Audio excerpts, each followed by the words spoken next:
Hi, good evening, everyone. Welcome to the first part of the three-part series of UAPGA QC's Mission Accomplished. So, for the next 3 Saturdays, including today, we will be talking about the different topics that we in UAPGA QC believe in. So, for the community, for the environment, and the profession. So, to welcome us formally, let's all welcome the UAPGA Quezon City's President, Miss Aina Buenavista. Hi, Aina. Welcome. All right. Thank you, Jonathan, for that introduction. And I would like to welcome everyone to this day on Yapa Quezon City's Mission Accomplish What Can We Learn from the Experts webinar series, day one. Thank you, Jonathan, for leading us tonight and being our master of the program. Tonight, we are very glad that we are being supported by our partners and our guest speakers for this day, in spite of the changing conditions that each of us is experiencing. You are here with us tonight and you accepted our invitation. I believe that just by sharing who you are, what you do, what you have, what are your goals in the society, can already inspire and motivate someone who is here in this virtual meeting. Yaga Quezon City, we are aspiring architects of the future. Yes, Yaga QC, let us claim it. And I as well looking forward to learn to hear from our guests tonight. We are glad to be doing this as an organization. As the president of Quezon City, you have got to extend our ways to educate and inspire, motivate the architects of the future. Before anything else, I would like to congratulate again our 83 members for this year and the newly grad architects. So we have a long way to go, but I know that we'll get there. Just continue having that spirit in your heart, right? So may this night help you in whatever ways it can.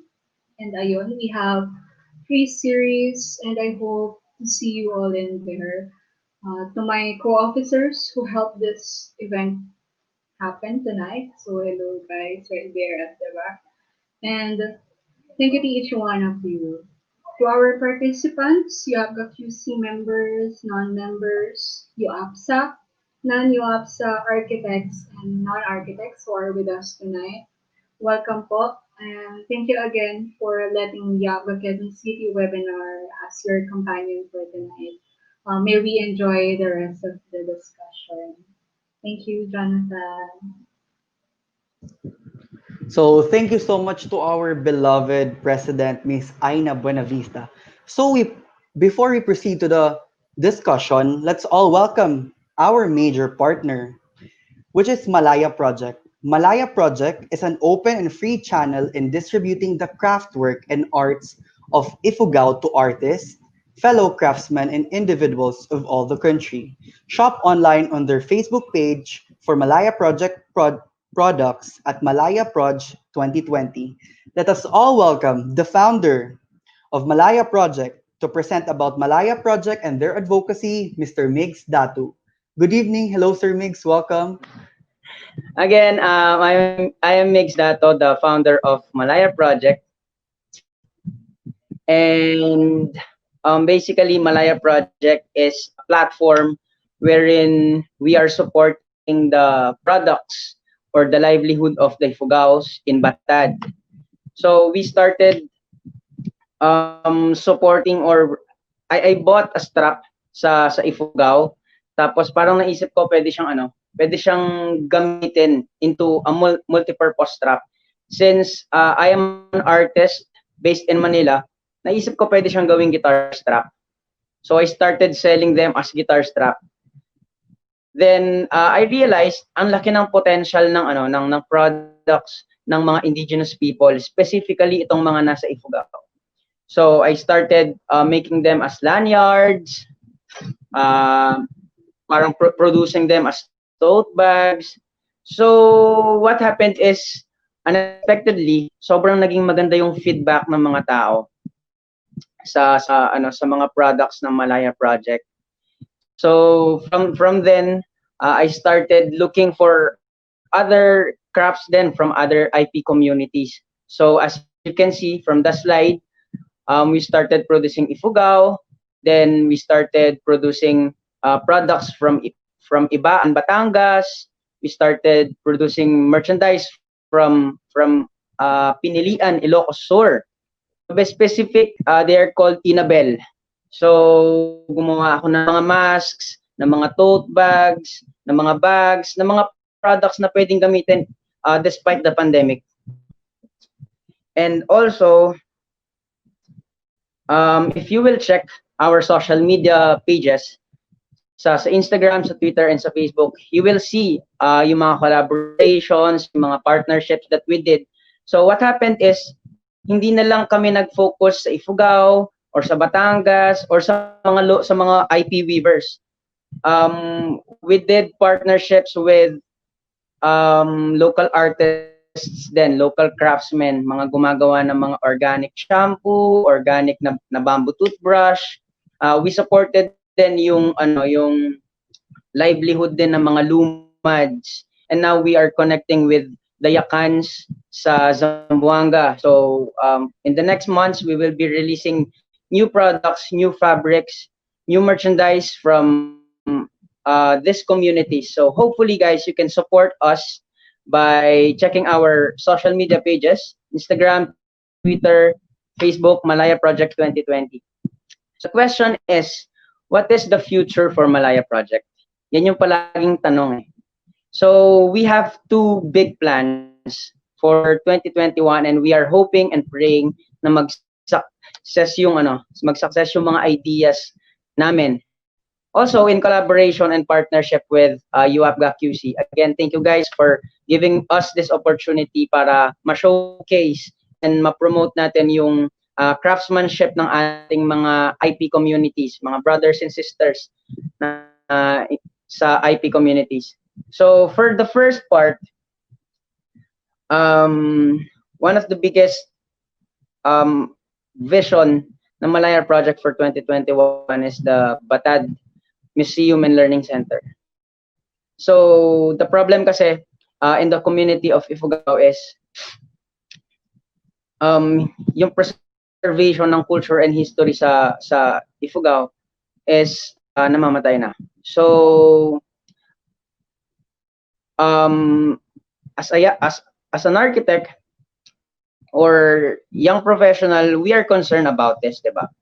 So what we did is we proposed this project, this learning center nga in the community. We talked with the community leaders, we talked with the locals on paano natin magagawa, paano magma-materialize itong idea.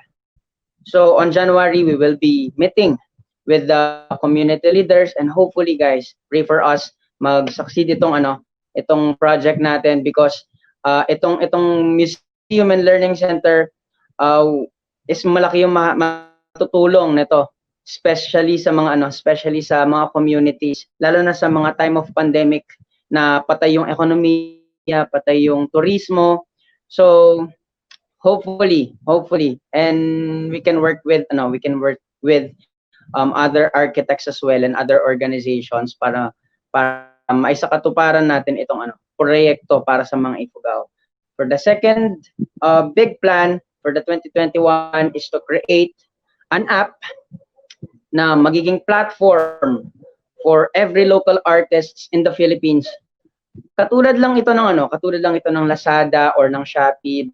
The difference is the app is focused on supporting and promoting the local crafts of artists and ma-exhibit nila yung people will exhibit yung love nila for arts and eventually mag-earn sila from it.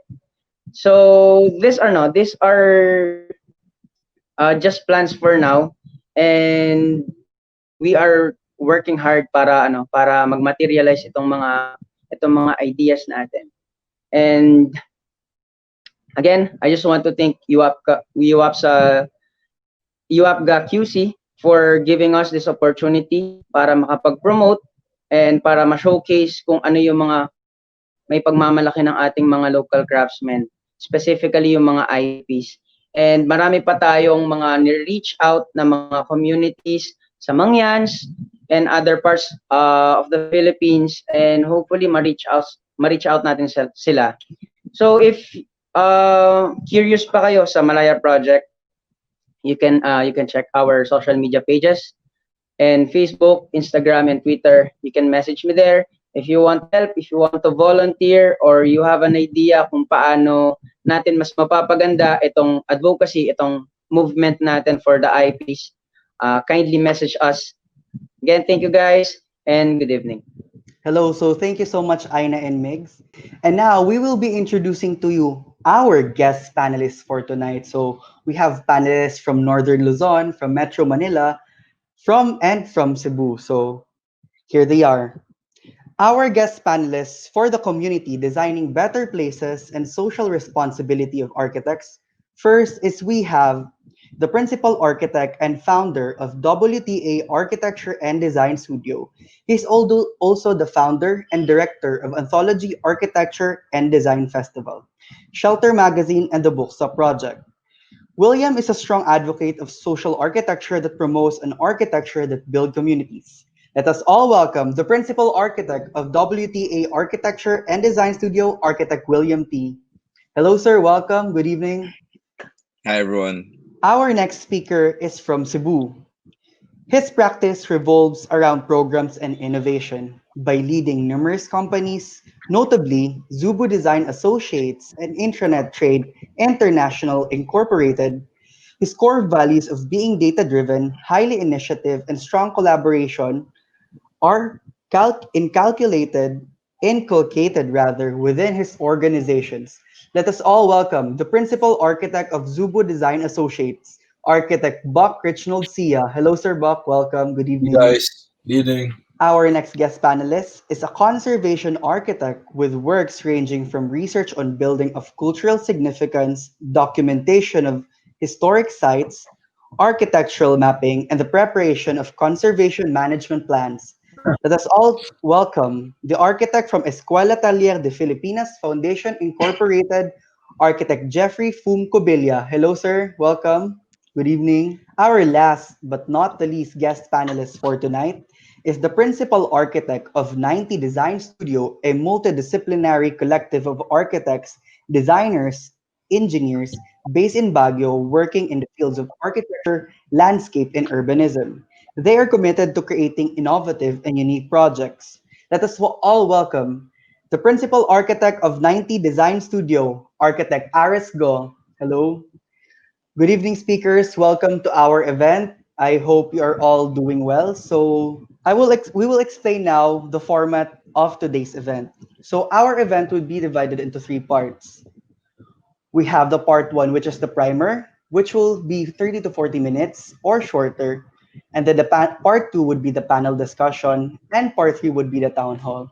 So in the primer, the part one of our event, each panelist will have a 10 to 15-minute presentation regarding the topic that is expected to set the mood for the panel discussion. It could consist of related projects, personal or others.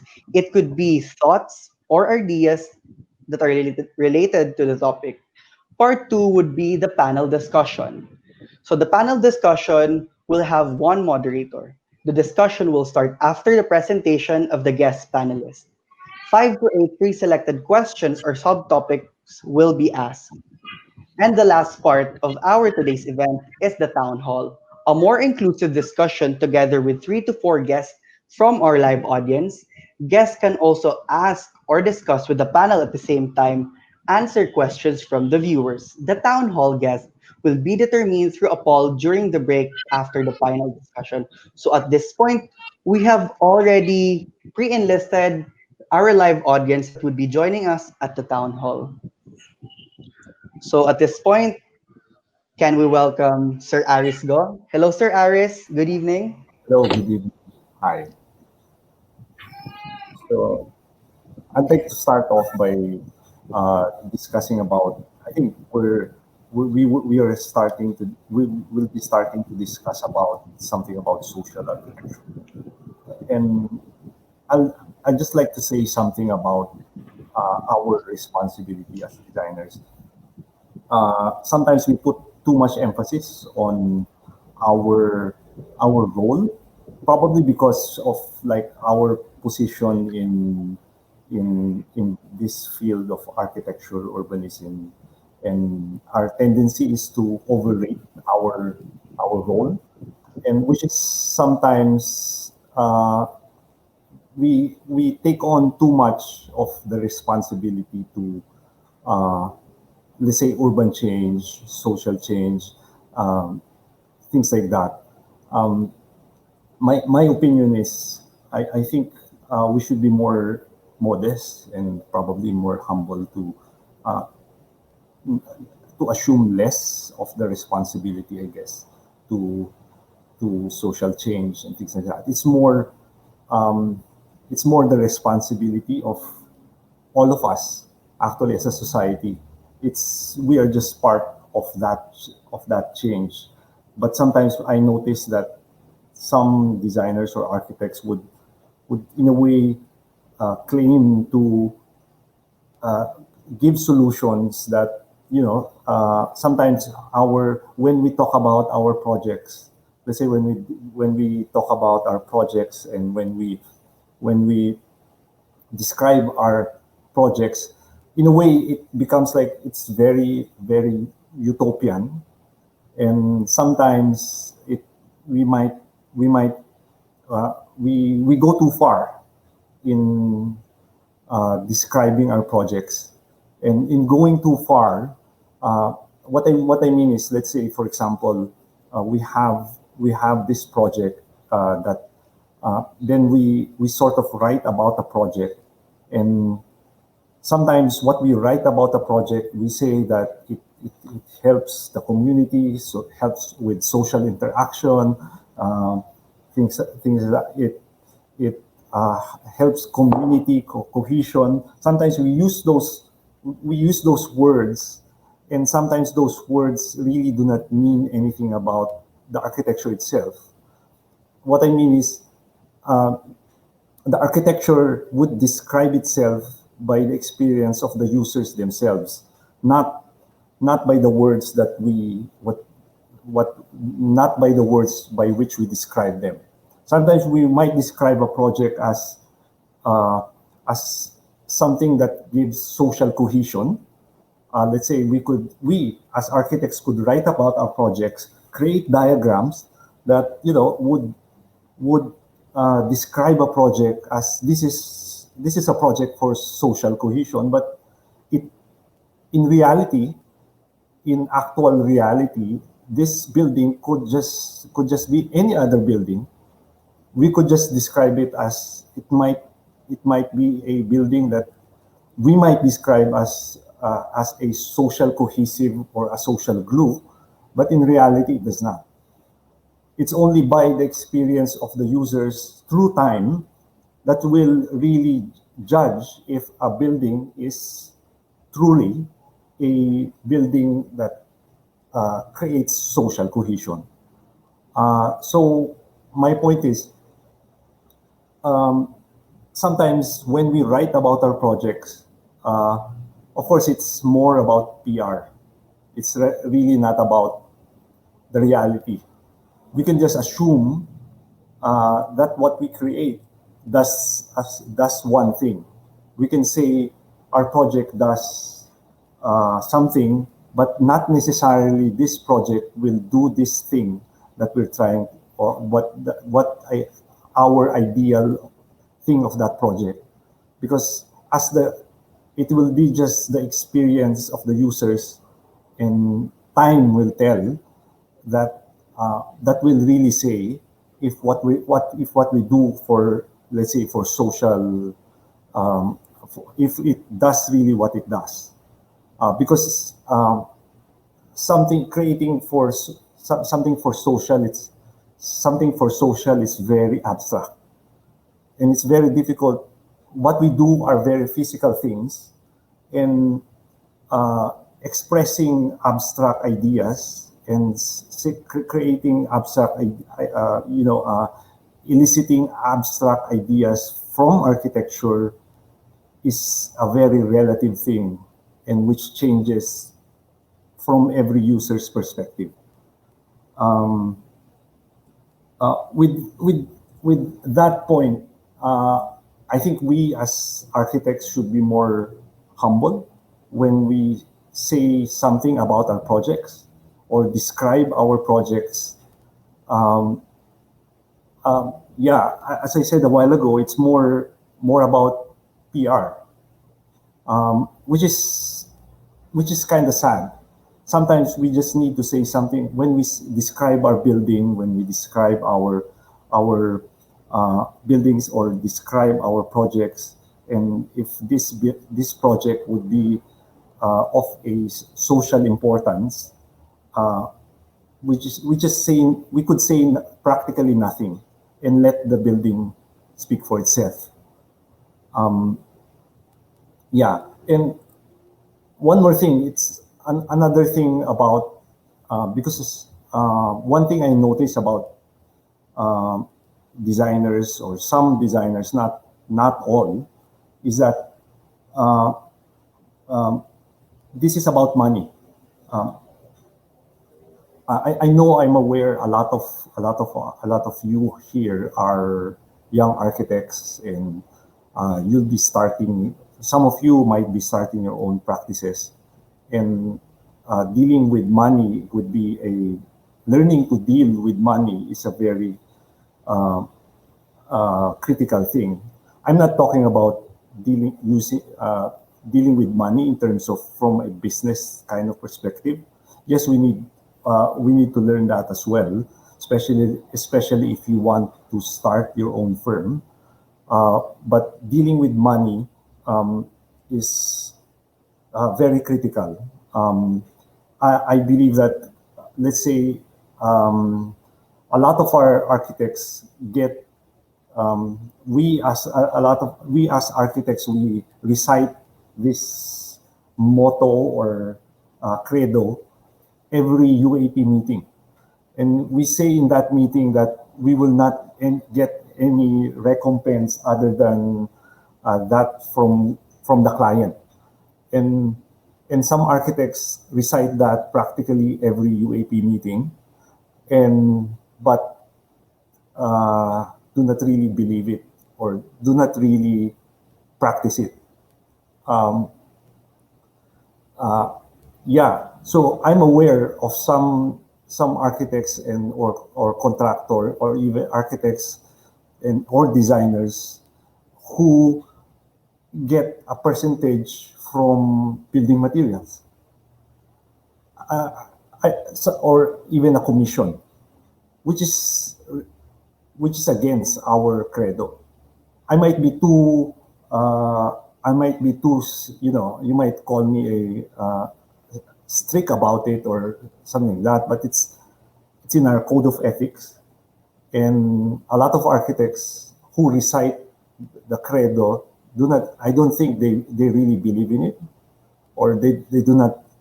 Um, there's no. We just say things that are not that we do not believe in, which is sad.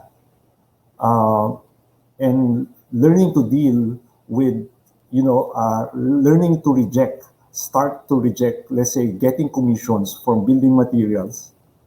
I think it would be a first step. Uh, it's hard to say uh, because some architects, for example, would get like 10, 15% from from a building material. But then while you're getting a fee from your client, and then you get when you specify a material, you get a percentage from that. But isn't the fee enough? And um, and this starts this sort of culture of corruption in our country, which is, I think, very prevalent all throughout, even in business, in much more in politics. and we are very aware of all of this. We work in a lot of government projects, and a lot of people would offer us some things, and of course we would call them out, and we would reject them flatly. And I think if we want some sort of social change, uh, we start with corruption. Corruption not only within our government, but within among us as architects. So we start by not receiving commissions from building materials. Uh, yes, that could be a start. It's very easy to say that we like to help society, things like that. We like to change the world, you may say. But I would challenge that by starting, because all the root of our problem in our country is mainly about corruption.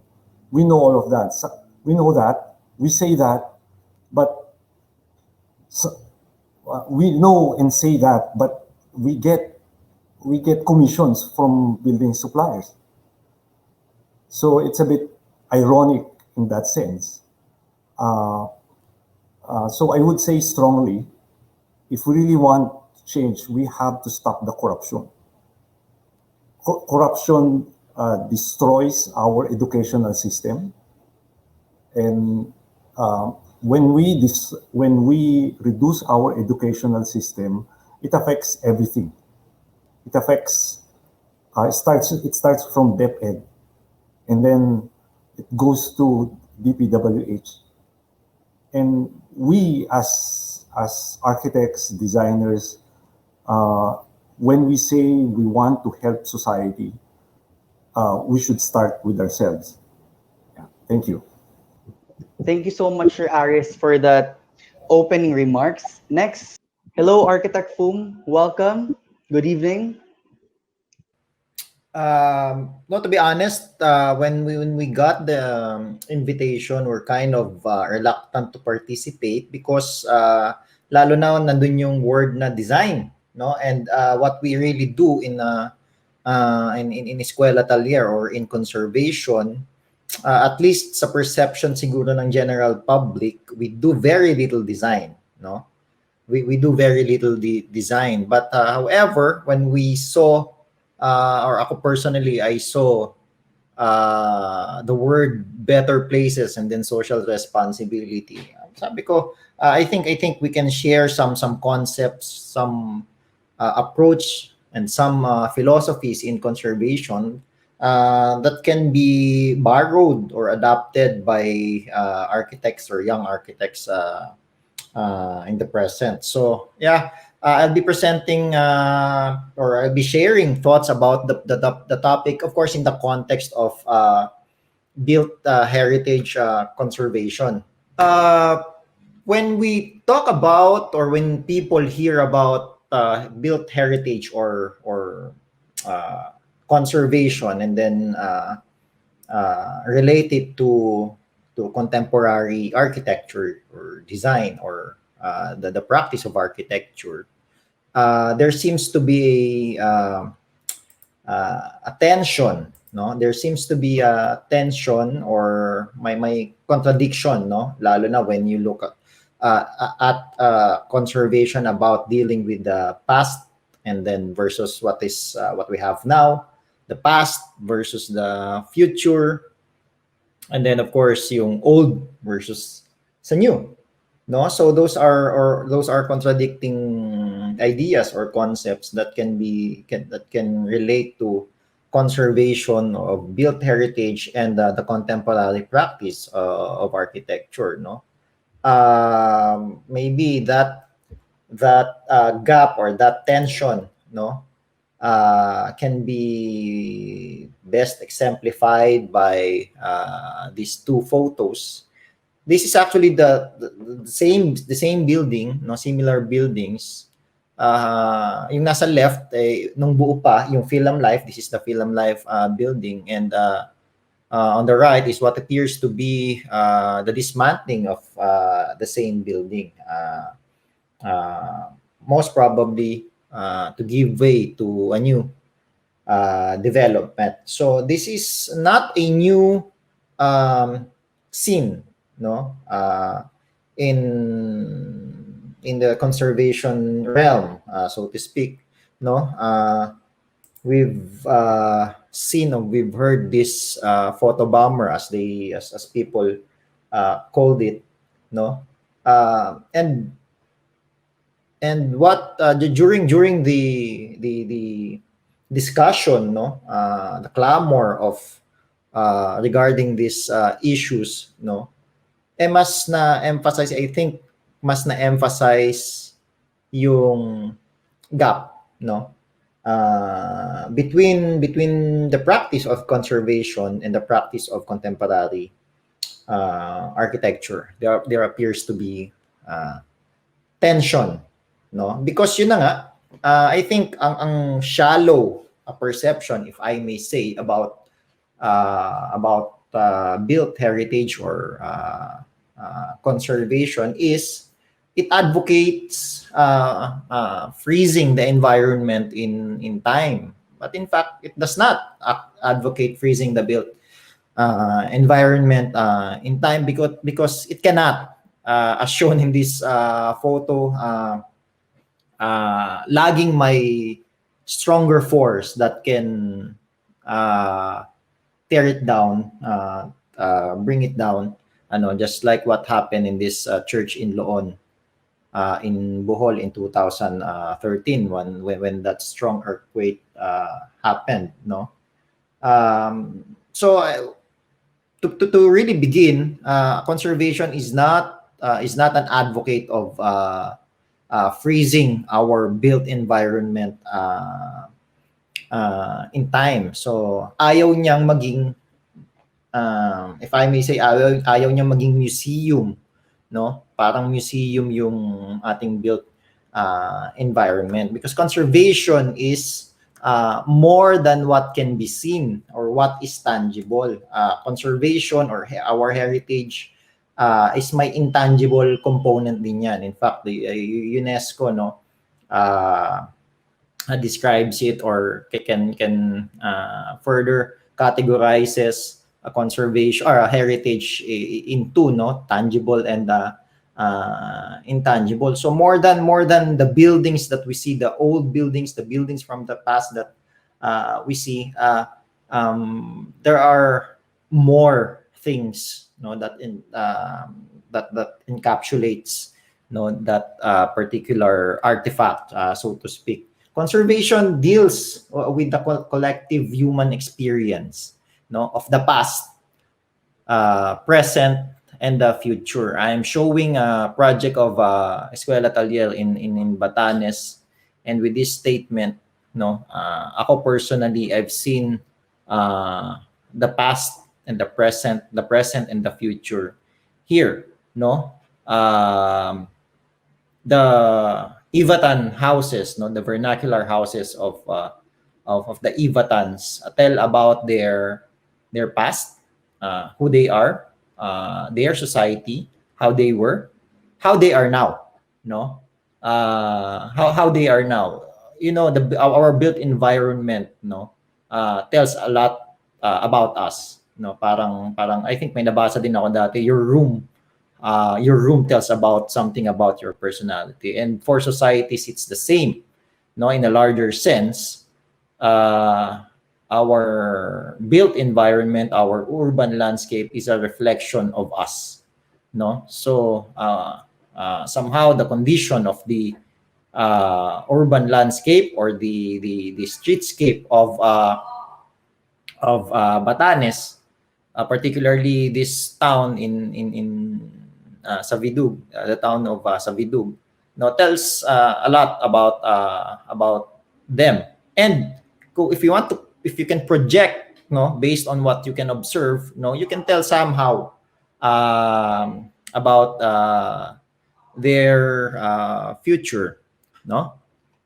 So yeah, conservation deals with the collective human experience. I want to emphasize that phrase, no, collective human experience, because in architecture, that is really important, because architecture touches lives, touches experience, the human experience. So I think we need to be sensitive with that, and with that the sensitivity, no, of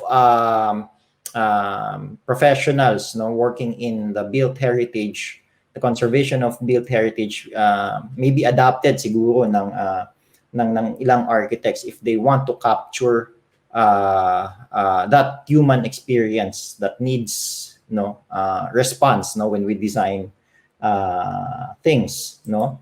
So conservation's primary agenda is to maintain the cultural significance of a place, no. Kaya ako nasabi kanina na medyo, I think ang perception ng tao sa conservation is medyo shallow, no. Basta luma, retain na luma yan, ganyan ang itsura niya, no. That is conservation na. But no, mas malalim pa doon, no. At the very core of conservation is the subject of cultural significance or cultural value, meaning, no, meaning of a place, no. The conservation's primary agenda is to maintain the cultural significance of a place. What you're looking at now is a session with the community of with the representatives, at least, of the community of Santa Ana in Manila. We are discussing with them, no, the renders or the color of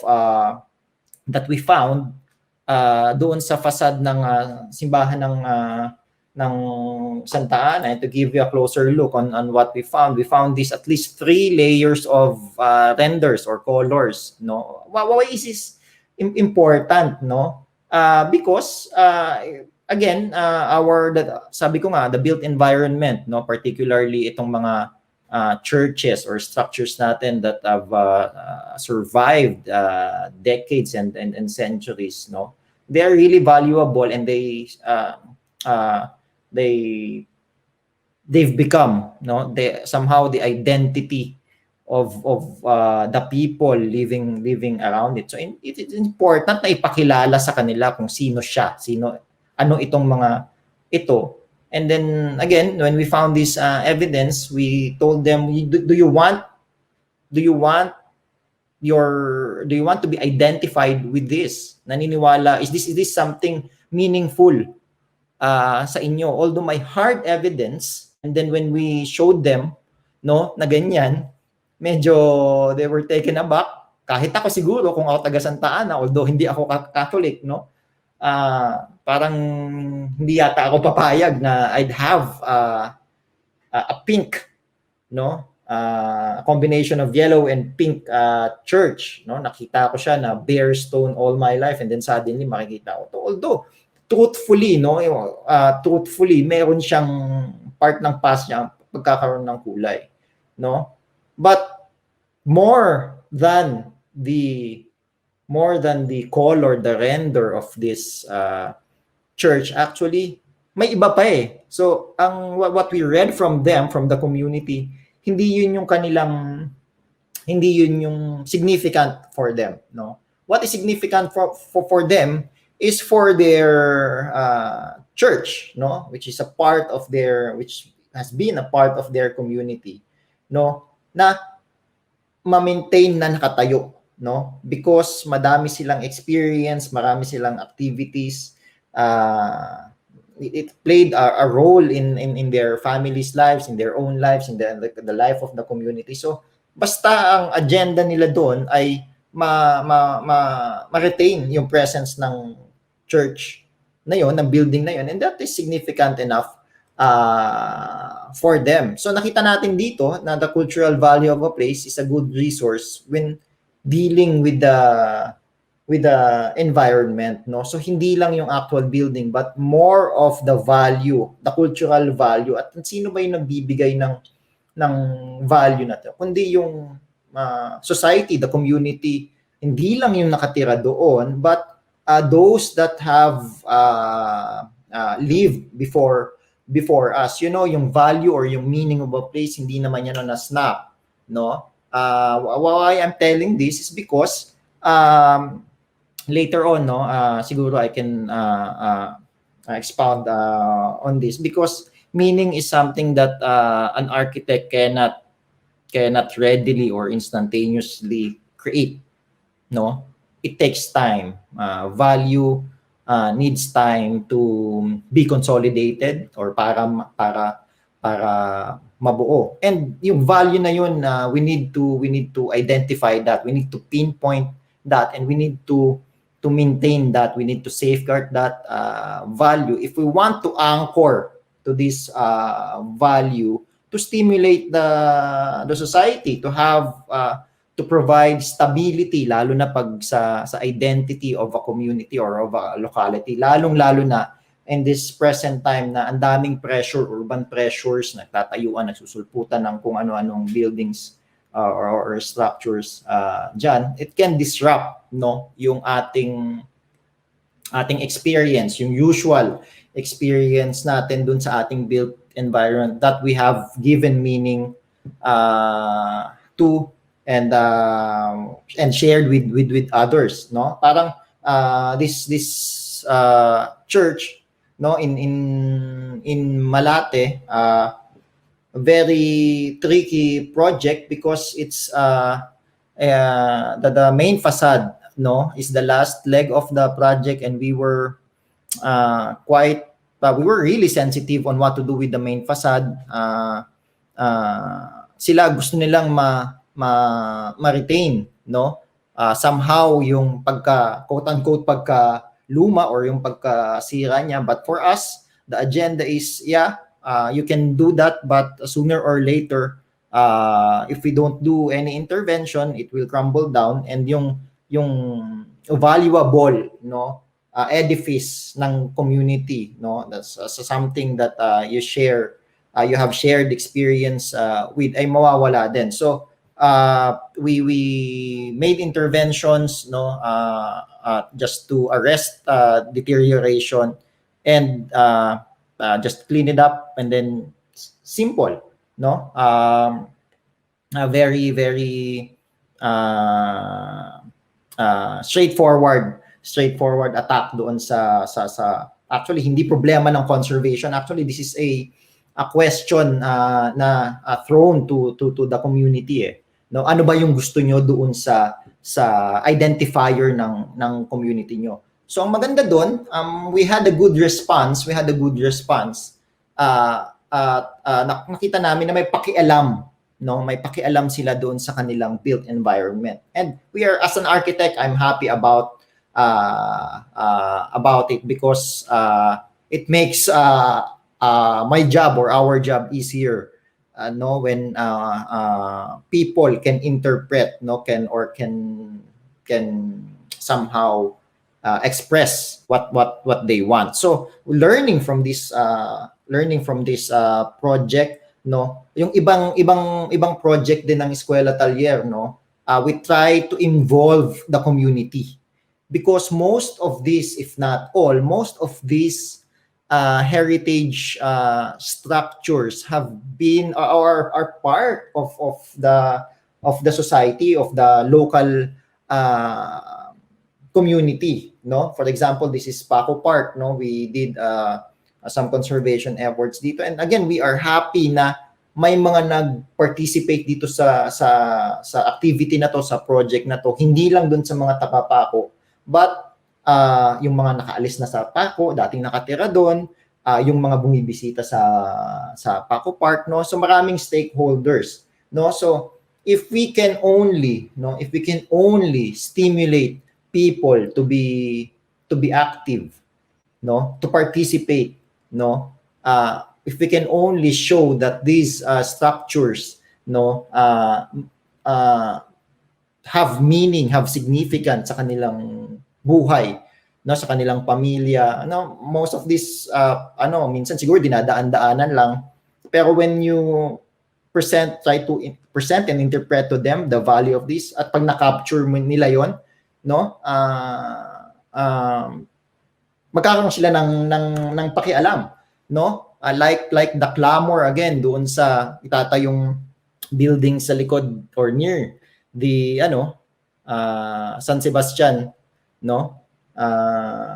Church dito sa may Quiapo, no? Maraming pressures ng local and global change lalo na sa urban transformation. Pero again, a good thing that the community here is sensitive. So and the stakeholders are sensitive sa magiging effect ng project behind the basilica. So I think nagkaroon ng intervention, no, doon sa kung matutuloy ba o hindi yung nung project na ito. But again, kala ko ba hindi siya it does not advocate freezing in time. Ba't pinipigilan niyo yung transformation na yun? No. Heritage conservation acknowledges change. What conservation wants is to manage these changes to be managed, no?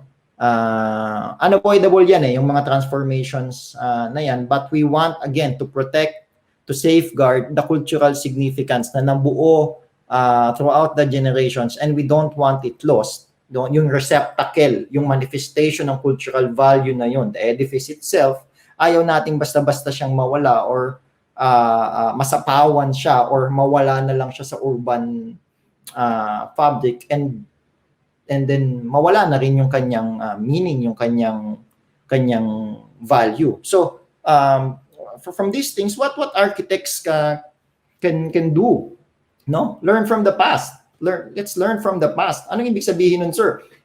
Kakopy ba tayo ng components from the past? No, that's a shallow approach sa conservation. Ay, maglalagay ako ng ganitong component kasi galing ito sa bahay na ba to, etc., etc.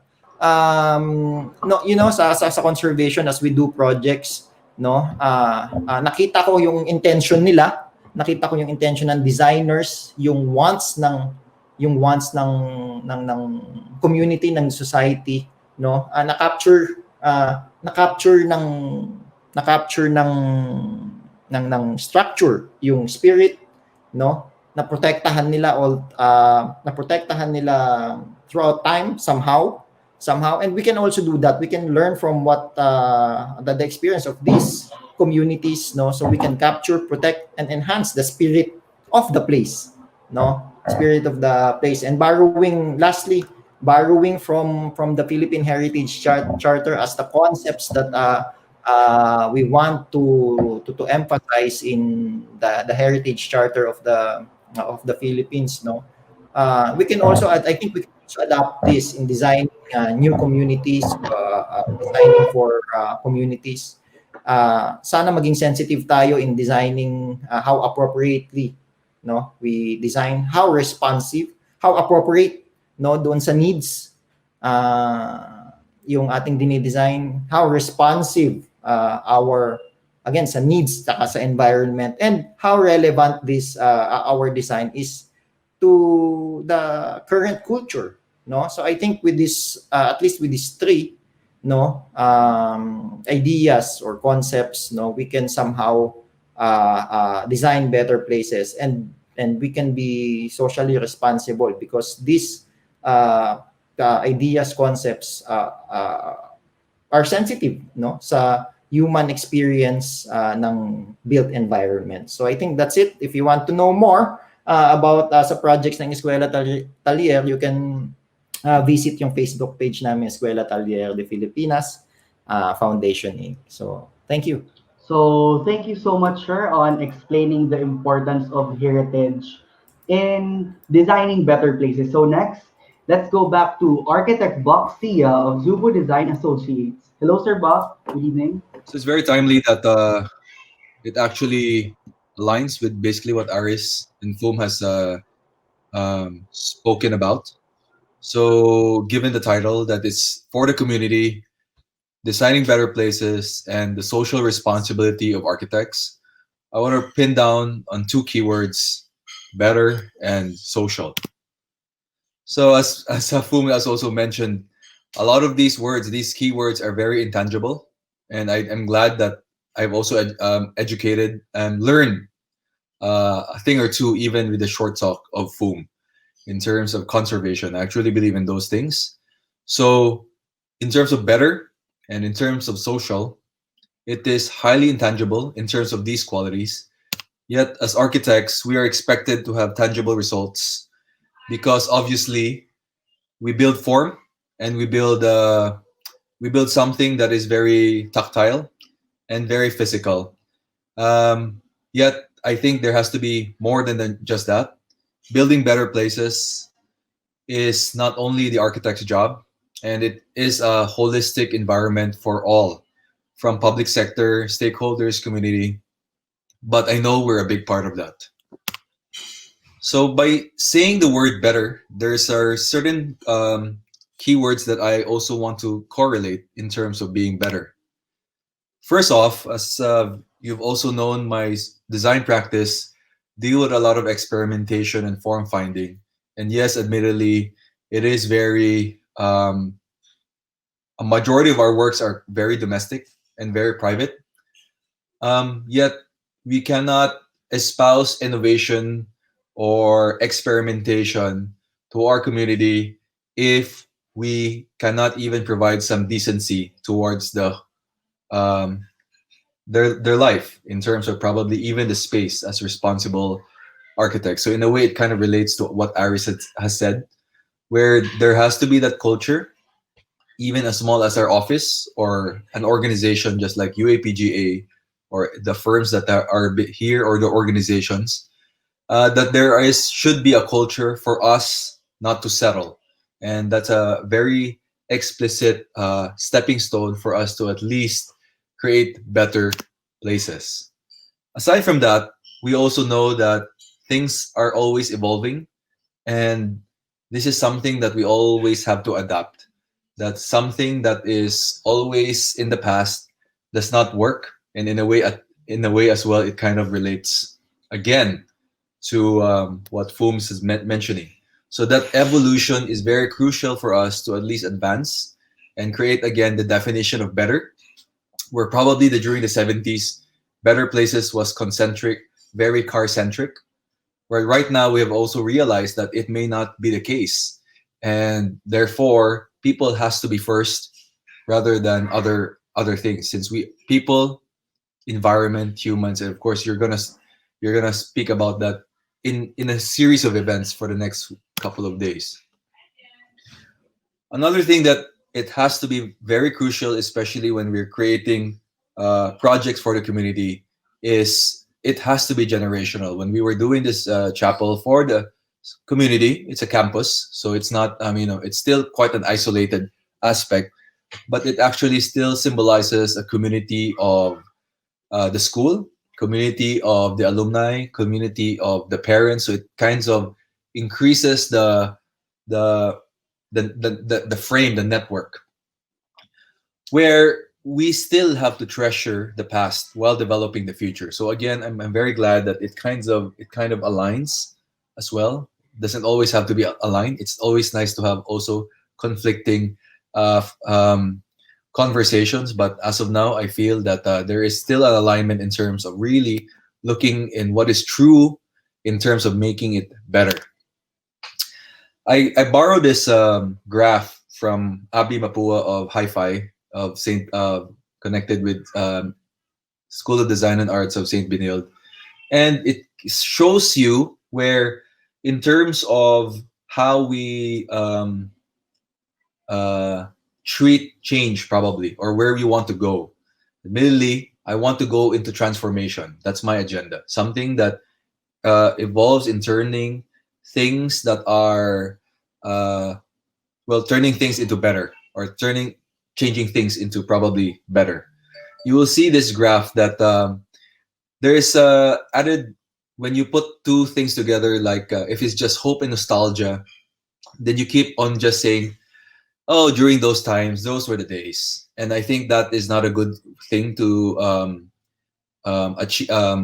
aspire, because you will never move forward, while having nostalgia and fear will have a total collapse for society. And let me be political about it, maybe, in my own opinion. There might be, in terms of traditional leadership, where we wanted to create some change, some revolution, but of course, there's fear involved. So of course, that sense will just say, just no need for you to buy in, just follow. So there's a specific control where I think a lot of our a lot probably half of our population would not agree on, something that is also still debatable. However, I truly believe that there is a specific transformation in terms of course, creating that hope, yet something that's revolutionary. It has to have something that needs to change. Okay. And let me go to this word social.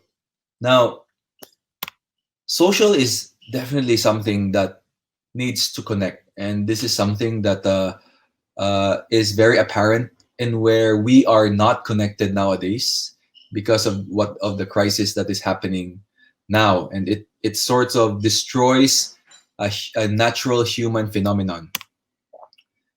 And probably as architects, we have to deal with certain things that how do we design spaces that are in this realm of placemaking, creating community involvement, sense of place, sense of pride, sense of purpose.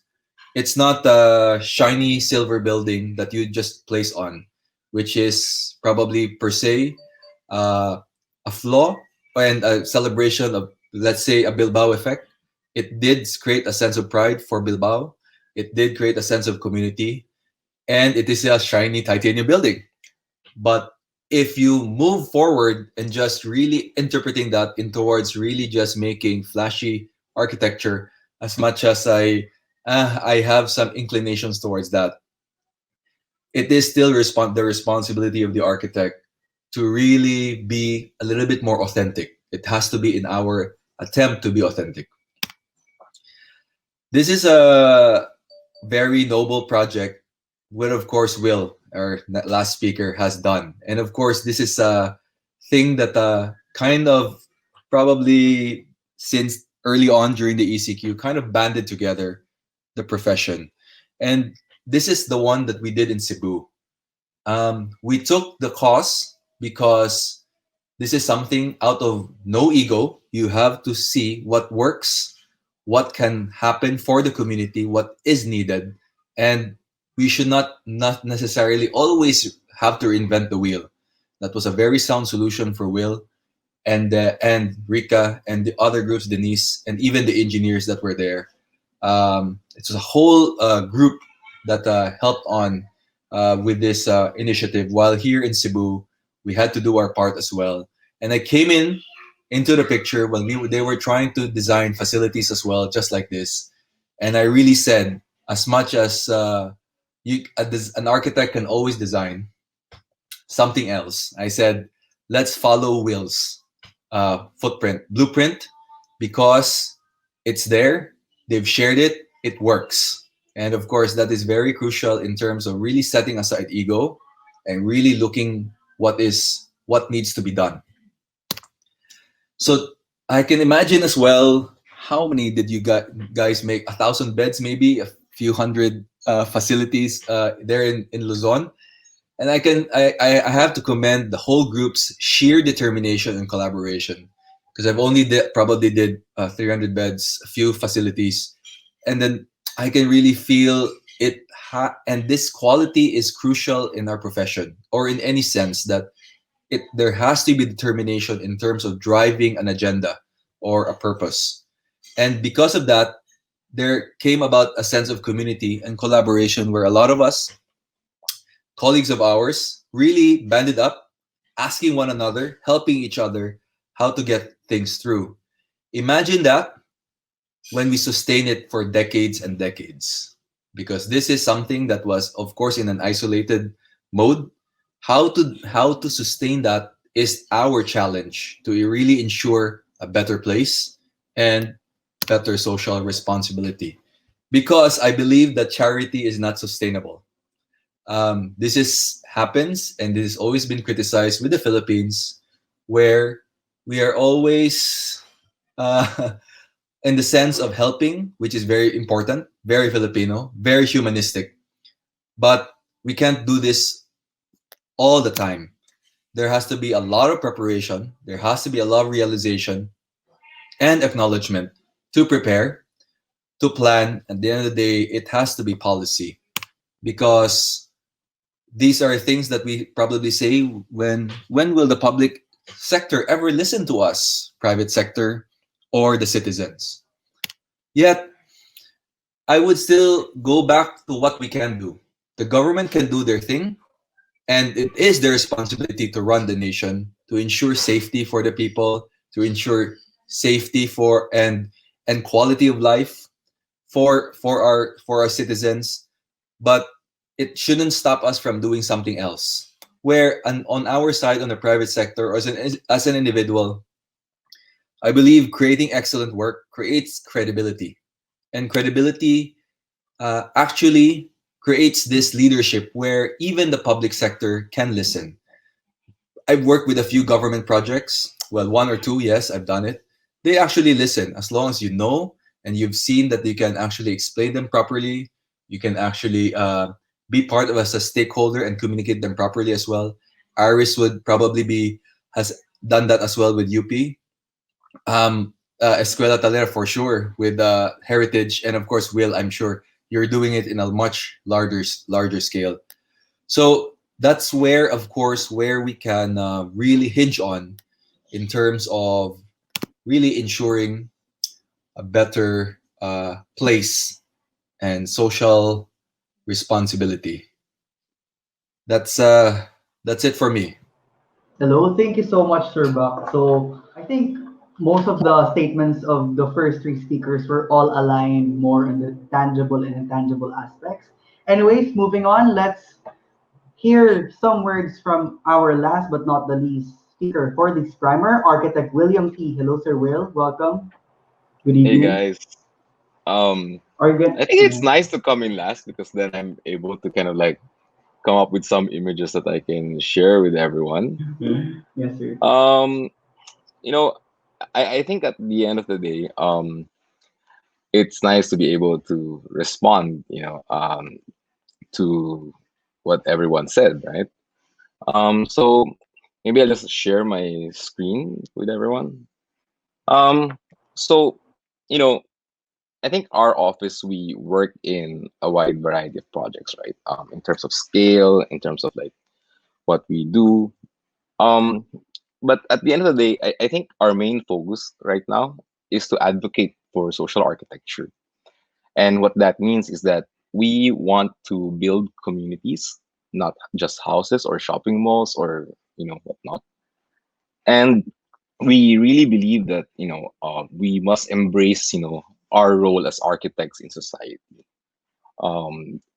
We architects were a very visual profession, right? And so what I feel is that we must start to kind of like reimagine, our role as dreamers, as futurists, as, the main kind of like caretakers of the built environment. And I think in terms of like what Aris was saying, in terms of like how much can we change, our world or our built environment, I really believe that we can, because at the end of the day, a big part of our world is the built environment. And what really differentiates us from, maybe engineers and other building professionals is that we kind of like can play a leadership role, or rather, maybe we can serve as a hub, to gather people together, to touch on the different professions and, bring everyone together.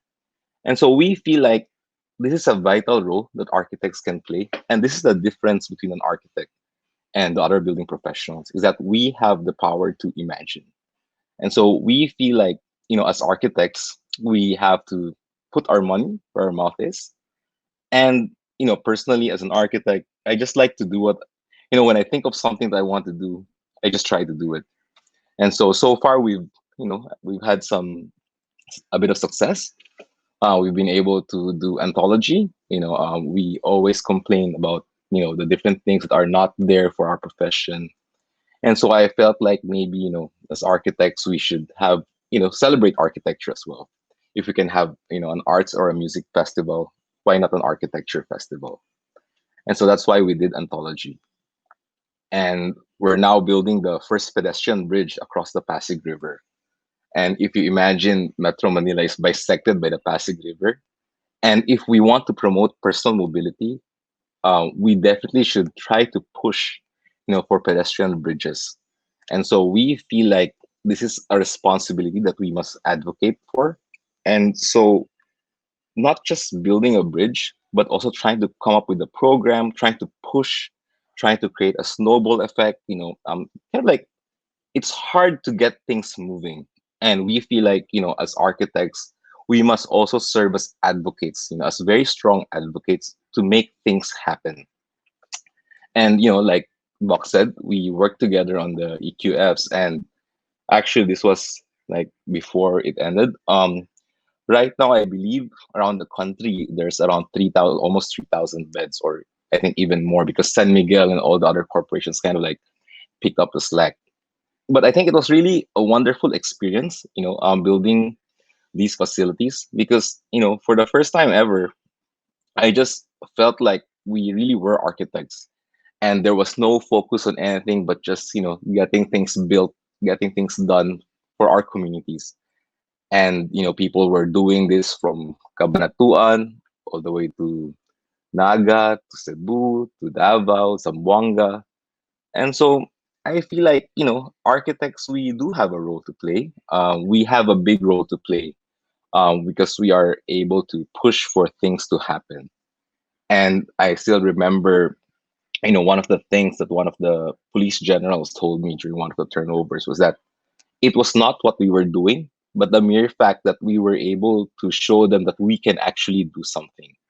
And I think that's very important to consider when we do something, that it's not about whether you succeed or not sometimes, but it's about just trying or just doing it. And so that's just it for me. Thank you so much, Sir Will. So I guess we've heard some opening statements, which is kind of not really opening because it's quite long na, from our panelists. So now let's all welcome our panelists, Architect William D, Architect Aris Go, Architect Fum Kubilia, and Architect Boxia. Good evening, everyone. So thank you so much for your words. So most of the statements you've had earlier were really about communities. It's like bringing people together. It's more than just the things we build, but the value people put into it. So my first question would be, how do you translate your architecture into a design language that is easily tangible, this digestible to the common public? Something that is not only understandable by the architecture community, because I think now that's also a problem in architecture wherein we create good architecture, but somehow people, I mean lay people, do not understand it, and just only us in the architecture community. So how do we translate it to something more into a lay term or something digestible by the public? Anyone who wants to share their thoughts first? I think I want to use like Aris's statement earlier as an example, right? So why do we need to build common ground or public space for people, right? How do Because the reason why there is corruption and how we can stop it is not by ourselves. You stopping corruption does not really do much. You have to find the root cause of it. Now, I think one of the root causes of corruption, really, and you can see this in many countries around the world, is that it's quite prevalent in tribal communities and societies where we have stronger familial ties versus societal ties. And that's why we need to promote public space and common ground, because then you allow people to come together and have a sense of ownership of public space. And now the society becomes stronger. You exist as a society, as a community. And so you kind of like think twice before you steal from the community to, of course, better serve your own family. So there's always this kind of like balance, of course, inside our own hands. There's this calculus, of what we try to achieve, why we are doing things, what wealth is for, what is the purpose of, monetization. And so I think, one way to solve this is by strengthening our public space. And so, I mean, I was just using that as an example of like how you can kind of like translate ideas into physical realities. And so I think that's really what I am kind of like more focused on and obsessed with in terms of like, if we have an idea and it's a nice idea, we should not be swallowed up by this kind of like social agenda, but rather we have to, as architects, figure out how we can achieve this with the spaces we are building. Shall I? Okay, Sure, so sir. Yeah, let's just go shoot around. I'm gonna point to another. I'm not gonna react to Will's. I agree with Will's statement in terms of the communal, and that's something that is very crucial for us, especially here in the Philippines right now. Moving forward for cities and environments and communities. Um, there are certain things that are very essential. I think the ECQ, what the EQF, sorry, not ECQ, the EQFs did in terms of its essentiality. I can remember Vin Barabarns, our Thai friend in Bangkok, who did houses for the slums, and they basically just didn't need to create something overly done, something simple yet very decent and quality to provide better human conditions, and that's very enough in terms of its essentiality. However, I don't want to downplay that people who are not educated, or let's say as cultured or as educated in the architecture industry or culture, I know people will always value beauty, will always value quality, and will always value something that is, even if you will not give them the concept of that space or that architecture, if they feel inside them intangibly that there's something that's nice there and it's meaningful, people will appreciate it. So that's where it is in terms of creating. Sorry, creating that we are creating something that is. Sorry, my dinner's here. creating creating less of ourselves. We cannot you know take things that people or society cannot appreciate something that is of intellect, that is intelligent. I know it is there. It is our human psyche to appreciate that. So that's what I want to say regarding that. Okay. Let me share something, no? In relation to what Buck presented about evolution, ano, and about what William uh, Will said about participation of people, no? There was a project by Harvard University architecture graduates. I think a year ago sa Intramuros, sa yeah sa Intramuros for housing, no, in nearby communities, particularly I think sa Baseco. So they designed their houses based on what they observe, no. So they have this um really unique design where they followed the configuration of what they found there, kung paano yung itsura ng mga informal settlers, no, with the thought or thinking siguro na that they somehow captured what's there in the community still, no, when our graduates or students tried to participate, because sabi kasi namin Eskwela Talyer can participate because unang-una yung mga trainees or students ng Eskwela Talyer are from Baseco or from these communities, and they know construction. Maybe they can also participate in the design and the construction. And so while brainstorming or talking to them, meron pa silang nagkaroon pa rin ng tawag dito. Meron pa silang they have things to offer pa with respect to design. This thing will not work. I need this to be this way. This window needs to be this way. These stairs need to be this way. It doesn't have to be this wide. It can be this wide only, etc., etc. So I mean, no matter how we design things, no, over time, short man or mahaba, people will have their way to somehow um, affect its evolution,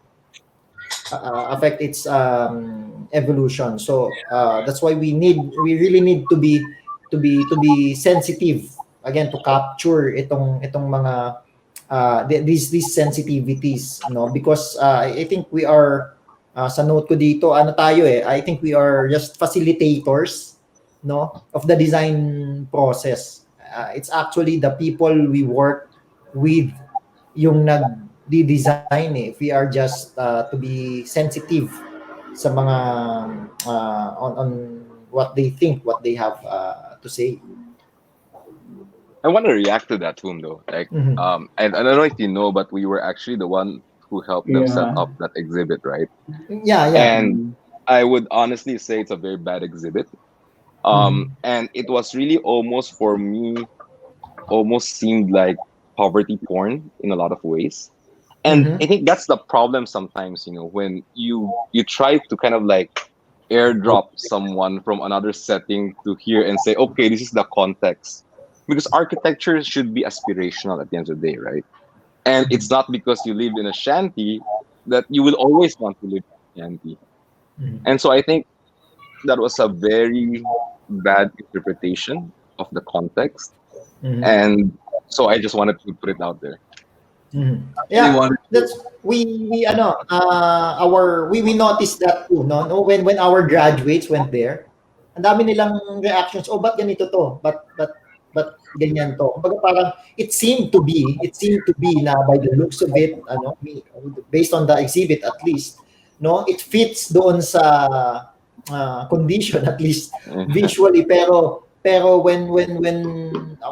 well, I'm proud to say that our graduates can read plans somehow, no? They try to question yung mga yung design of those houses, and they offered solutions. Which is a for me a nice experience when we brought them there. I was actually about to ask people, which is a good thing. This is a critique, and it's a good thing. I mean, it doesn't.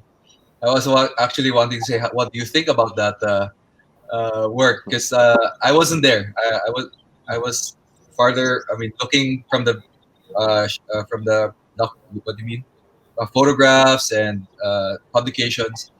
But yeah, I really felt it was more of like an installation rather than really architectural discourse of what needs to be for the community there. So I'm quite disagreeing as well in terms of the approach of that one.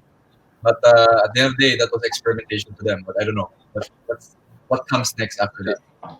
I took a look at those drawings and plans, and I refused to attend the opening Oh because, yeah, you like, did. Ah, Yeah, you really? did it. yeah, I never attended it. I never attended the exhibit. Okay, it's a good thing. It's like, I mean, Okay. there are always things like that.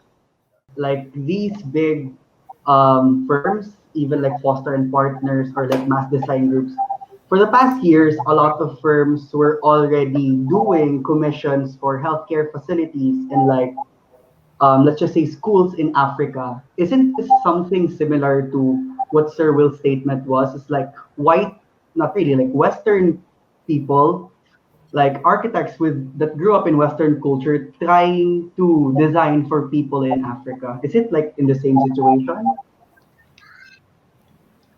I think it's not about them Yeah. trying, but rather us being able to criticize what they try to do, rather than just accept, whatever they're presenting. So I think that exhibit was an example, right? When most of the local architecture scene was just kind of like clapping their hands and like, the blueprint and all that, right? So I think there's not enough criticism. So I think for me, I would welcome like ideas from anywhere, but I Yeah. think us ourselves, we have to be able to kind of like honestly criticize what we're getting, whether it's trash or not. And also credit if it's really a good idea, even if it does Exactly. not come Yeah. from a Filipino. That's very, very Exactly. important. Exactly. Exactly. Yeah. Just be So honest. very, very important. Yeah. Yeah, I haven't seen the project, but from what you're saying, I would get something, an idea of what's thought about. I saw some images of it. Yeah, I would agree. It was like replicating what that was there. Um, I would also like to say, because we work a lot with communities as well, and we were working with this one community because practically Baguio, 80% of Baguio is like informal settlers. In a way, started with informal settlers, and then they were awarded through the years because Baguio was not planned uh, to be that way. Uh, we didn't plan for those who will clean our streets. We didn't plan for those who were wipe our wipe tables, serve. We didn't plan for servants. I guess it's an urban thing. We didn't plan for those who serve us. Because us here, we're talking about this. We're talking about it from a position of we're lucky. We're definitely lucky. We're the lucky ones. We can talk about it, and we can. All educated. We're we're all that. But for them, it's something it's their daily life. And when we were working with this one community, we were really trying to really trying to help them, and it was really difficult. We actually failed. We actually failed to help them. One, because it's very difficult to acquire funding. Um, they were because they didn't own the land and it was owned by somebody else. They were sort of squatters. So in a way, we become like we foster. We even foster their illegal, their illegal um, their illegal doings. Uh, uh, so that's the dilemma there. That's the dilemma there. So I guess so. I felt at that time we were so powerless uh, in that regard. When it comes to, let's say, when it comes to uh, versus, let's say, the government acting on this, let's say, the HLURB creating a development. So it's um, and we were even like we were designing, master planning a a a development, and then we had squatters inside that government property, and then we saw all of the previous plans. They didn't tackle anything about the squatters, or the informal settlers, I mean. So they're not even in the master plan. So I was asking them, what do we do with the informal settlers? Did the master plan say anything about it? They are occupying 50% of our land, and we do not do anything about it.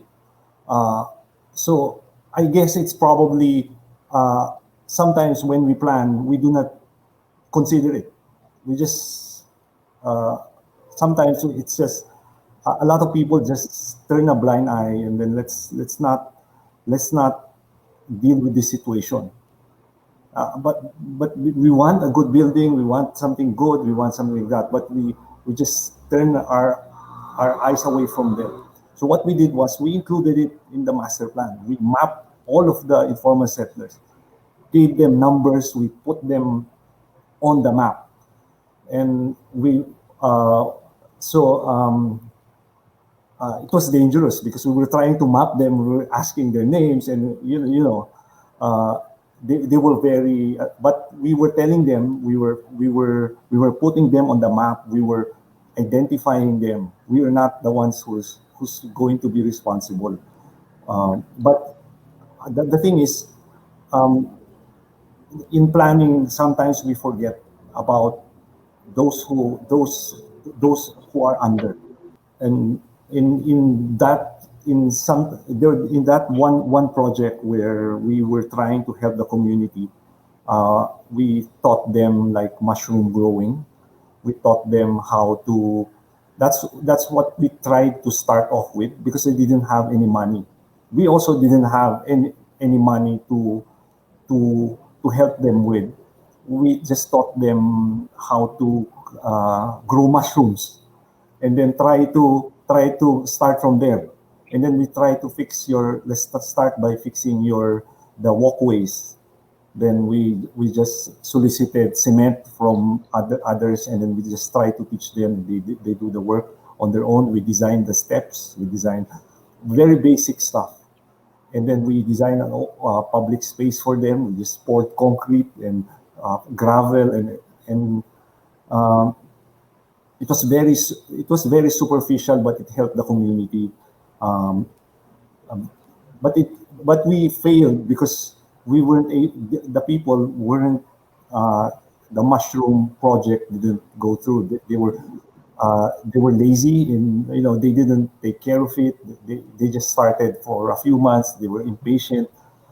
Um, so it's really it's in a way sometimes we might put kaya sinasabi ko kanina na we put ourselves too much, put responsibility on us a lot, and sometimes we couldn't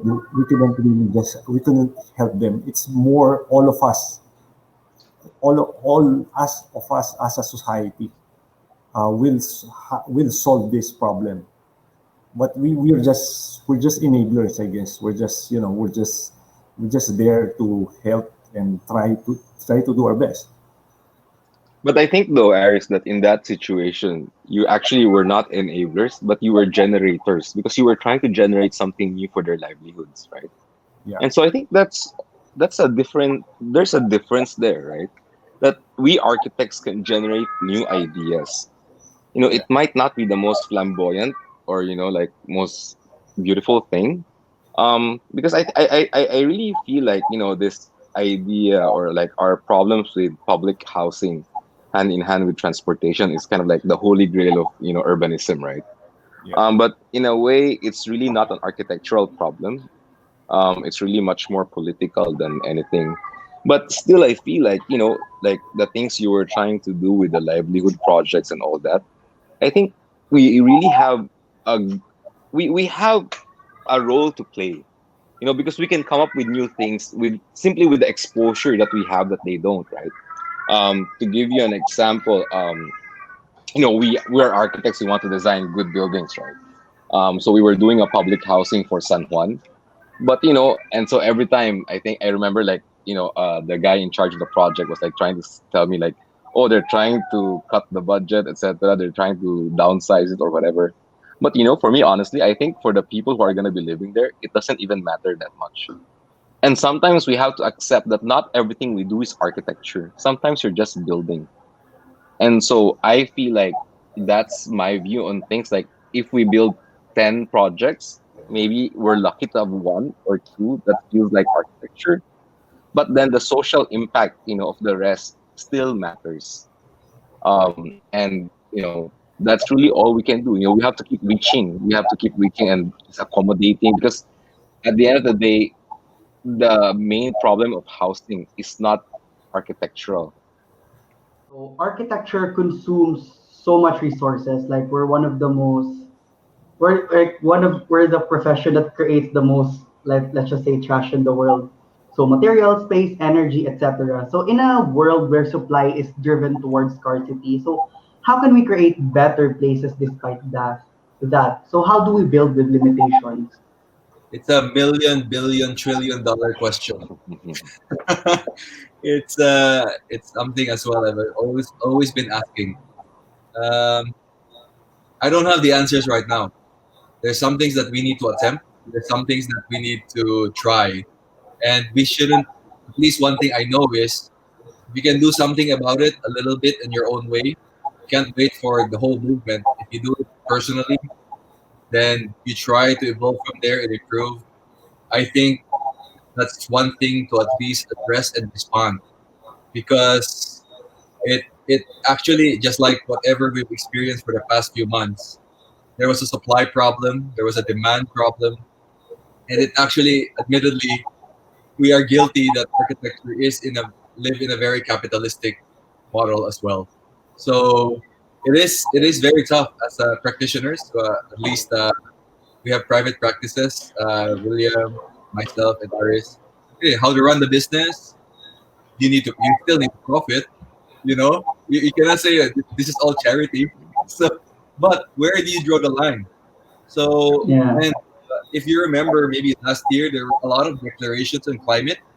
WOHA did it, Australia, the UK Reba did it. But I don't know if it's. I mean, they have done in terms of more mainstream ratings, maybe, but I think that's not the only solution.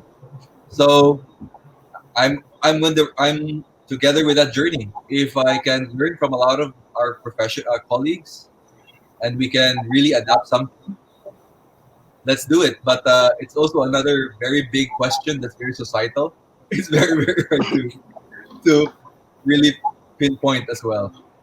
But yeah, probably less consumption. You really need to be a little more responsible. More quality works that needs to be done. Again, probably the generational thing is very crucial. Just like at least what you've seen with the old structures of the Spanish, let's say, in terms of conservation, that's already very generational, and that's already stood the test of time as well. But of course, in terms of program, it's not the best thing. There has to be things again to evolve. So that constant tension is there, and that's the beauty of it. I would believe that. I think that's why we have these kinds of talks as well and dialogues. Yeah.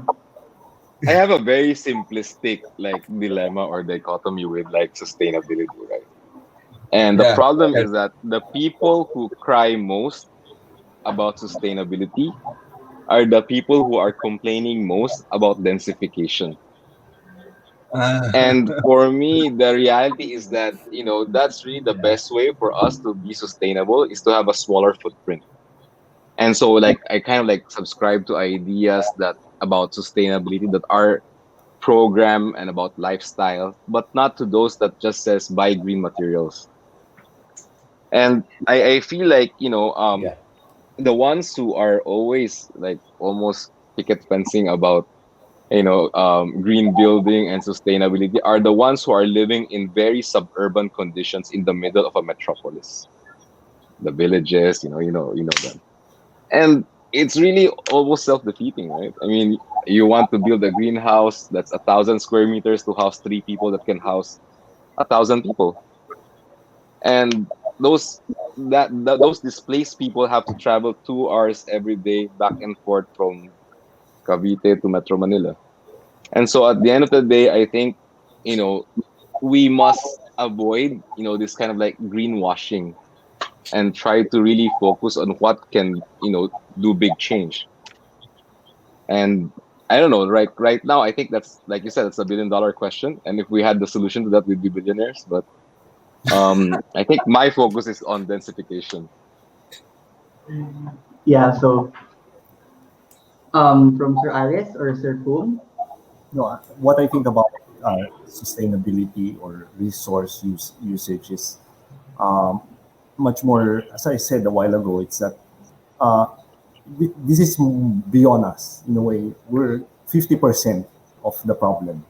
So we're also 50% of the solution in that sense. Although our contribution, our building's contribution is huge compared to the most, but it's still, this is about all of us. So all of us would have to act together. And if IPTC says that we need to act in the next 10 years, uh, we really have to act, not just as architects, but as a whole society. So it's more political in that sense. So yung mga nasa batasan, mas powerful sila kaysa sa atin. And and if there's just this law, and if a lawmaker enacts a certain law which restricts us to densify, forces us to densify, removes all of the restrictions on setback and all of that, and then building height, and then we force like Hong Kong, build Metro Manila like Hong Kong, and with just that one law, we could achieve that densification that Will was saying.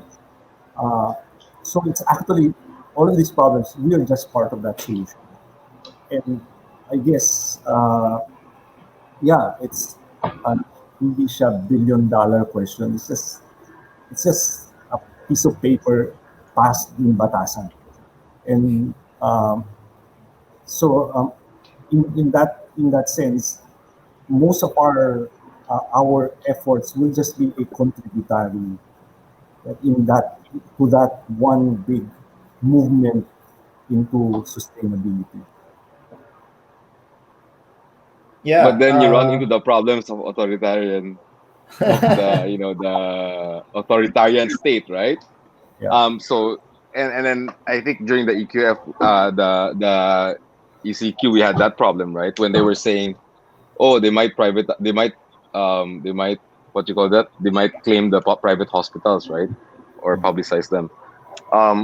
But the reality is it's for the greater good. But then all the private citizens complain, all the well-off people complain. Yeah. Yeah, so okay, more on that scarcity of space. So are where do we settle? Urban sprawl or making our cities more compact? Like, is it better to design more and more compact cities with taller buildings? Or are we just gonna let our cities sprawl into the suburbs? You know where I stand, you guys. Yes, sir. Yeah. Oh, yeah. There Yeah. is a certain there's a certain tension and balance with densification, and I don't believe in sprawl. I as much as I'm a sprawl designer, I design a lot of houses. So, but there's a certain thing in terms of densification. Actually, if 70 to 80% of the population is really in urban cities, there has to be that certain mobility of walking and pedestrianization, and it has to go in terms of not always having being transported away. However, just like what Remful has had that study with rural, back to the rural, years back. I mean, you can. There's also a design that there is a glamour and purpose for rural living, and that is also another thing. Now, in terms of how people can live, you don't need to live always in an urban setting. There's that choice. Yet you have to have policy. Policy is very crucial uh, for the foresight for the next 30 years. Let's say, for the Philippines, because come 2050, they say that we're going to be a very rich economy. But I feel that we're going to mess this up if our policy and our infrastructure is like this. So are we running around in circles again? So that's my worry, in a way. So that's my stake. I still believe in densification, just Yeah. really very specific. Same here. So No, actually, awesome. that exhibit, Buck, the countryside exhibit, it was Yeah, not about habitation of the countryside, but rather what other purpose it can be. Basically, it was saying like people were just giving up on the countryside and moving to the cities. But then yeah, we yeah, have to rethink what purpose the countryside will have. yeah, yeah. Because it was already migrants that were taking care of Yeah, agriculture. it's being empty. Yeah. There was that phenomenon that's happening. So we're a very peculiar species, So that's Yeah. So I think I also saw like a video about Rem that uh the the changing of lands in suburbs or like turning forests into like agricultural lands is actually relative to the growth of cities. So are we also gonna limit the growth of like because the suburbs supply for the cities? How do we actually balance both? Because Suburbs some do not suburbs, supply the cities. The rural countryside does. The, I mean, yeah, the rural Suburbia countryside. is still habitation. Yeah, I mean, yeah, the rural countryside. Sorry for the words. Yeah. Like, are we also gonna limit the growth of rural areas? You cannot limit. How you don't limit rural areas? What we're trying to limit is suburban areas, I Mm, right? would That's believe why so. I was stating the differentiation between the countryside and suburbia. Yes, yes, I okay. agree. I agree with that. If suburbia is like sprawl, You have large tracts of Metro Manila land in very, very, let's say, Forbes Park, Salcedo Village, Dasmariñas Village. All of these villages are, in a way, Broad. not all within the center, within the metro itself. So, how Metro Manila will solve its traffic problem is simply to open up all of those streets all of those subdivisions. If just open it might be a temporary fix. That's the cheapest one. That's the cheapest solution, and that's the fastest solution. Overnight, you can solve your traffic problem by But simply opening up all of the But subdivisions. Or you can More, even just let Why new cars? capitalism take over and say no restrictions. Because once you remove restrictions, they will start building, and once someone builds vertical, all the rest will be FOMO. yeah. Mm. Yeah. Okay. One last question for this. Yeah. Regarding public spaces, most public spaces, for example, here in Manila, are just accessible to the 1% of the country's population. So, can we do something Then they're about not it, like the public. golf courses? Oo nga, then So, I they're mean, not yeah, public They're ha, not kasi public. open so, hindi spaces. siya public kung Yeah. 1%. Private parks. Yeah, these green open spaces. So, di ba, we all want green open spaces. So, is there a possibility that they would also open it to public, like golf courses? Oh my gosh. Oh, you cannot take golfers away from their golf courses, dude. Okay. This is this is again really boils down to public sector and policy. Yeah, You policy, never correct. take away something that's private property. That's their business Ah, because they did that. so, So So as at I the was end of the day, there are public properties that are turned into private because they want, probably example, BGC, siguro, townships. I mean, nothing against townships, but there has to be ways to appropriate proper public spaces during these townships at least. Therefore, is it because our public sector and our leadership or government, which we are calling out now and calling out now as well, um, are they able to manage this? I know we have money, guys. I don't believe we don't have resources in the Philippines. We have budgets. We have money. I know that. I don't think we are poor. No. No, we're not. So yes, so it's a we have matter of we have the right resources, proper operations management to maintain and really adhere to that standard because managing parks, managing overhead for these costs a lot of money. But that is the responsibility of government because it is for the public Public. good. So that sense, we should pay our taxes so that we will be able to enjoy these, and that's supposed to be the traditional city model, you know. So Yeah, yeah, we have NPDC, the National Parks and Development Committee. I think they just manage about how many sites, parks, or open spaces? 2, 3 yata, not even 5. I mean, there's a very simple problem with Metro Manila, right? The Metro Manila Development Authority does not do development. They do traffic Development. traffic control Traffic and lang. flood control.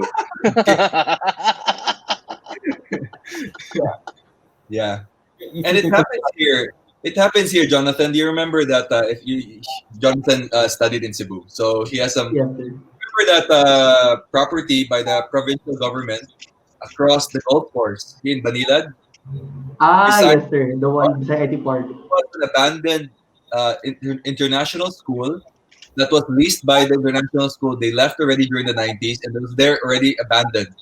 And the trees are flourishing because if anyone untouched, any property untouched, nature will always come in, right? And that's a natural phenomenon. So imagine if we had the foresight, government, sorry for calling them out, but yeah, if they had the Government. foresight, Yeah. had the foresight to make that a park, it becomes a green belt of some sort. Okay? But we don't have that. And instead, they want to sell it or lease it now, and it's leased by Philinvest. And it used to be leased by someone else. And then there was a bicker with the city mayor and the governor, and then that's why it wasn't developed at all. So see, these are things that I mean, I cannot ask a private developer or a private entity that to say, okay, donate your land for Yeah. it will not work. unless you're really philanthropic, you know. But it will not work. It has to be government property. But government properties right now are being privatized. So that's where it again it's really something Bro, that let's talk about a very tangible and immediate situation. Right? okay. Boom, the golf course around Intramuros. Exactly. Yes. Why is it the damn golf course, right? Nobody even plays there. Yeah, wala na. Nobody Yung And mga I know tournaments for na a fact natigil that na. that the mayor wants to turn it into a park, but then Yeah, it's not under his jurisdiction. It's it's under under TIESA. IA TIESA. or TIESA TIESA. or TIESA. yeah. So it's always like that. Like, oh, it's not my ano kasi, it's his, and then it's his, and it goes around and around and Jurisdiction. around. Yan. Yeah. Turuan. I remember the transportation plan for Metro Manila. I think Julia Nebriha, she was telling me about it. Like she was trying to find out who was in charge. So and she went from like MMDA to NEDA to Neda. DPWH, who pointed her back to MMDA, and it's going around and around. Yeah. So it's really beyond us in this sense. Yung all of this, it's really beyond us. We're just pawns pagdating sa ganitong But, situation. but we need to keep on fighting at least. Di ba, Yes. Yes. Yeah. Cannot give up. Cannot give up. Correct. Do our part. We do our part. What I'm saying is, in this regard, Exactly. we have less of a power. No, we do our part in spite of Despite. the problems and the barriers that are put in place, right? We do our part regardless if others do not do their part. Their jobs, yeah. Yeah. It's Yeah. just harder, but that's it. That's the way it is. Sama lang sa loob. I just Pero- fear that I just really fear that all the time. Of course, another political thing. I mean, we're gonna choose our leaders again in 2 years, so it just looks like it's going to be. There's gonna be a burnout for the private sector. There's gonna be a burnout in the professionals again, and we go back again to the same old story and rebuild as well again. So that's where we kind of have that baggage in terms of I hope we can still really do more sustainable aspects in terms of policy or really moving forward improving our society. But I think sometimes also there was this group that Judith of Blueprint set up among architects and some members of Congress. I don't know if you joined that, Bob. Yeah, I think. And it's really that okay, so they set it up, but then if you hear it, they really don't know what's going on. And so I think what I'm trying to say is like us architects as professionals, we should not just give up, but actually we should actually try to be inside, working from the inside. Yeah. And we should actually encourage young people to go for that role. I mean, to be on the other side of the fence where they can actually make change happen in a different way also. Yes. And I think that's not stated enough, especially in our in our schools and in our training. Yeah. Yeah, communication is actually crucial. There's a lot of misunderstanding when there's a lot of assumptions, and it's not only government; it's organizations sometimes. When even Exactly. inside the office, right? For me, I always tell my people that the miscommunication happens when there's a lot of assumptions. There's there was no common ground actually that was figured out, and there's that dialogue. So we actually have that part. I would say we are guilty of that as well, not doing our part in a way as well. We have to still nudge and nudge. I mean, we cannot give up on that. Yeah, I agree with that as well. Yeah. Yeah. Let's not be complacent. 90% of our projects are government and related to government. So we focus on institutional projects and government public spaces, parks. Sometimes we give it charity. Sabi nga ni Bak, it's not sustainable. We're still here. We're still here. But next year wala na kami. But because of our we had this park. We designed this whole park. It was already bidded out. It was Malcolm Square. It was already bidded out, and then the bidding failed. When we saw the design, we thought it was inhuman, and we thought that it would be better to design it as simply as an open public space. And so we sort of, in a way, volunteered and tried to convince the mayor back then to give us the chance to design it. And he surprisingly agreed. And we got the project through. And but although what happened was it was for charity because they said wala nang budget for ano. Babayaran ka na lang namin through the contractor. We told them no. Right. No, we won't accept anything from a contractor. Classic. Yeah, so we just did the design and then they bid it out and now it's completed. And now it's one of the public spaces right at the center of the city. And right now, if you take a look at in relation dun sa properties that are being given away to companies or being privatized, we had SM, that was a public property. That was around, I think, 14 hectares. It was probably given at a bargain cost to SM. It was like, I think, 50 pesos per square meter back then. That was in the 80s. It's still cheap by Session Road standards, which is like 200,000 per square meter. And now the city is sort of in a way wants to rent out to SM or Robinsons our city market, which is around 30 hectares. Oof. Now this agreement with now I think initial what's that? Now SM is the company that they chose, the city chose to develop the city market into a mall. So their proposal was the basement would be the market, and then you have the upper floors as a mall. So now we have two SMs at the one at the top of Session Road and one at the top of at the bottom of Session Road. So kami na yung we will be the ones na aside from Olongapo, dalawa na yung SM namin na ano. So that's coming. It's just unfortunate that's happening. Yeah. Well, So I I'd think like to say lang kasi you mentioned about charity and you actually created the charitable action to produce a very quality design space. I think it's an equity, it's an investment. As yeah, much as you can get value from that for you right now, I know it's equity as a design value. That yeah, in a way, it's for you to strategize next time that you can really say in terms of measures that design really works.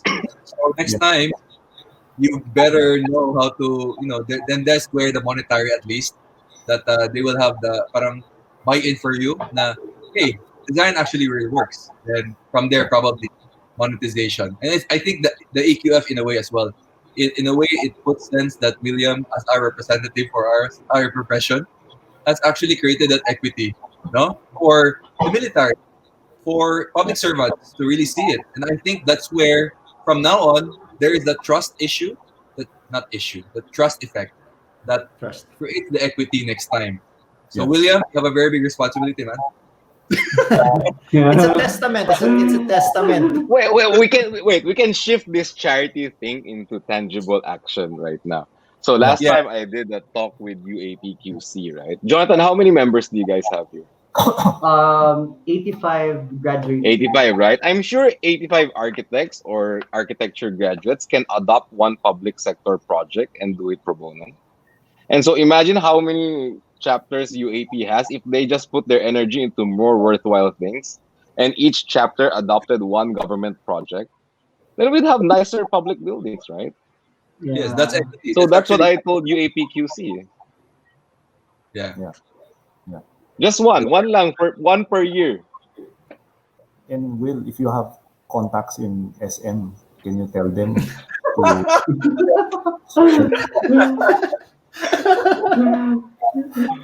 Meron yan. You know, at the end of the day, it's okay. So like I mean, I've had this conversation with Chico. Chico is actually pretty intelligent man. And I mean, you cannot challenge his statement, which is it is not the private sector's role to build for the public space. I mean, it is really the government's role. And that's really, I mean, from a businessman's point of view, it does make sense, right? yeah, And that's the problem. I mean, like, I think us, us caretakers of like society or what, we should advocate more. We should push our own local governments to do otherwise. And that's where we push, not from the other end, because at the other end is, of course, about the shareholder returns. Di ba? Parang it's the wrong. It's like we're giving up on Barking at the wrong tree. yeah, it's the wrong tree. Yeah. Yeah. So, So now we're gonna have a 15-minute break before we entertain there's questions from our live audience. Hindi pa ba yung question? Off air ba? Off air ba? Yeah, we'll be off air for 15 minutes. So our town hall or the questioning with the public would be maybe we could Kasi make pag it off 10 air, or may 20 sabihin ako kay minutes. Aris eh. Yeah, sorry. Sige, sir, okay. So, hello everyone, welcome back to UAPGA QC's Mission Accomplished, Designing Better Spaces and Architects' Social Responsibility. So now, let's welcome back on air our panelists for today, Architect Buck Richnold Sia, Architect Aris Go, Architect Funko Villa, and Architect William T. Hello everyone, welcome back. And also, let us welcome two guests from our audience who might want to discuss some topics with you and want to ask you some questions regarding the earlier discussion.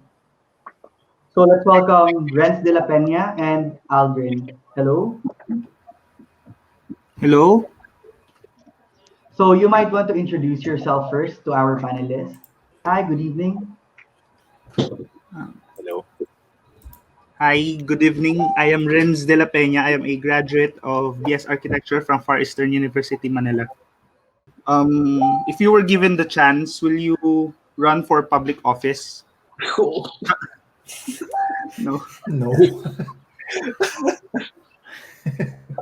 my friends want me to, but I don't think I will be doing that. No, I'm probably No. I'm too frank for it. But there are, I'd like to point case studies lang. You might not see it with among the four of us that will be running for any public office. But there are proven leaders that are architects. But it doesn't have to be that you're an architect, you're a good public servant, or vice versa. No? Colombia had a mayor that was an architect who did the BRT system and really, created quite a organized urbanized setting, even up to a point of cleaning all the signages and everything to really make the quality of the city. There's also a mayor who I think is already governor-elect in the province in Indonesia. He used to be a mayor for Bandung, and he used to be a creative council for Bandung. He was one of the leaders. He was voted in because of community talaga. It was really based on community. And he did fix the place. He really created good infrastructure, creative hubs. So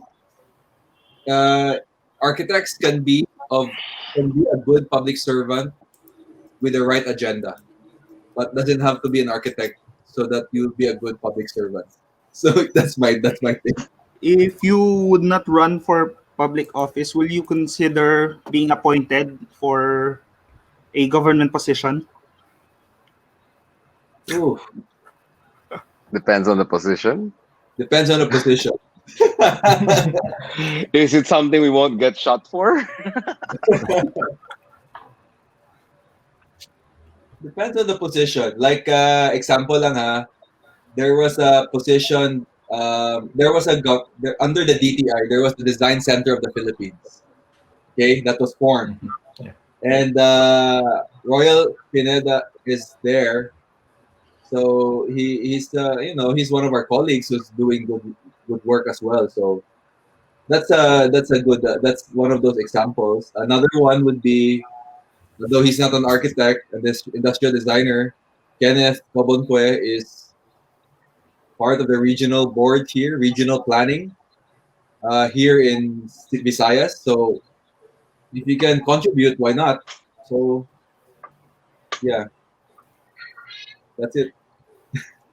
Siguro hanggang undersecretary level lang.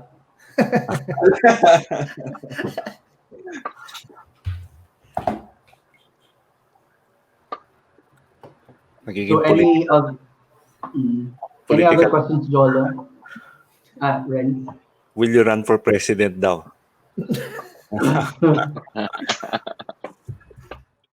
There's one question from one of our live viewers. So, do communities or cities lose their identity? Uh, I think I think I think they cities are evolve. almost like a palimpsest, right? Hmm. Go ahead, go So ahead. I mean, the nicest cities I feel like are those with layers, of history that change through time and do not have a singular imagery, inside them. Or so I think it should change, it should grow, and then that makes it richer also. Yeah, I totally agree. No, the layers or the evolution of cities or communities add to the richness, not or to the value of the place. So I don't think it loses its identity. It somehow changes. It evolves. Mm.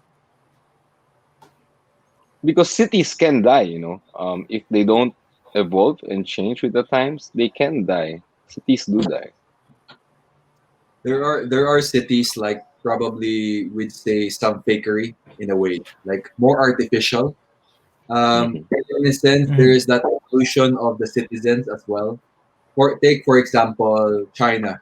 Okay, they develop a very fast-paced growth for cities, and admittedly, for sometimes we would probably say it's quite artificial.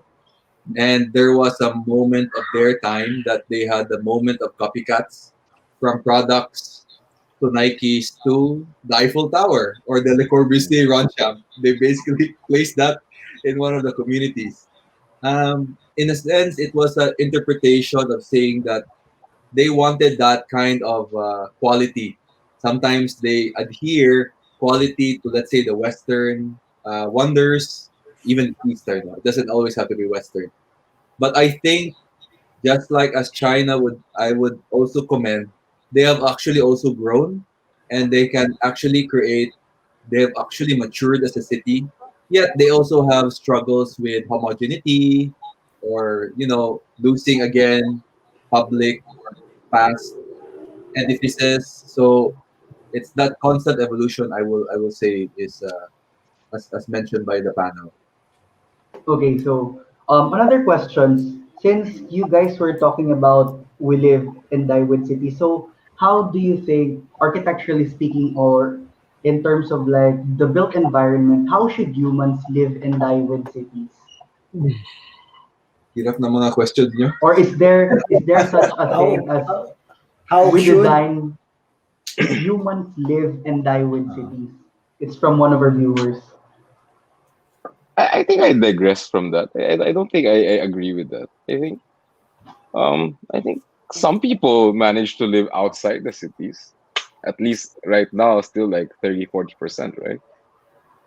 So it's not like, the cities are not the end all and be all of the human condition. It's just that, of course, humans as social creatures, we tend to congregate, and well, for the vast majority of human history, it's been this constant process of urbanization for the last 6,000 years. But then again, there are periods when civilization and the urban condition fails. Well, for example, the fall of the Roman Empire. Rome was an empire of cities, basically. And so for the longest time, we never got to that level of city building again until maybe I don't know, 19th century or 18th century. Right? Okay, Yeah. so Yeah, with regards to that question, living or dying within cities, it's actually relative to the experience of those who live within cities. And when some people have no choice, they'll have to live within the city. They have no choice, and they're not able to. If they wanted to, they would like to live within rural areas, but living within cities is sometimes, for most people or the majority of people, it's not a choice, it's a given.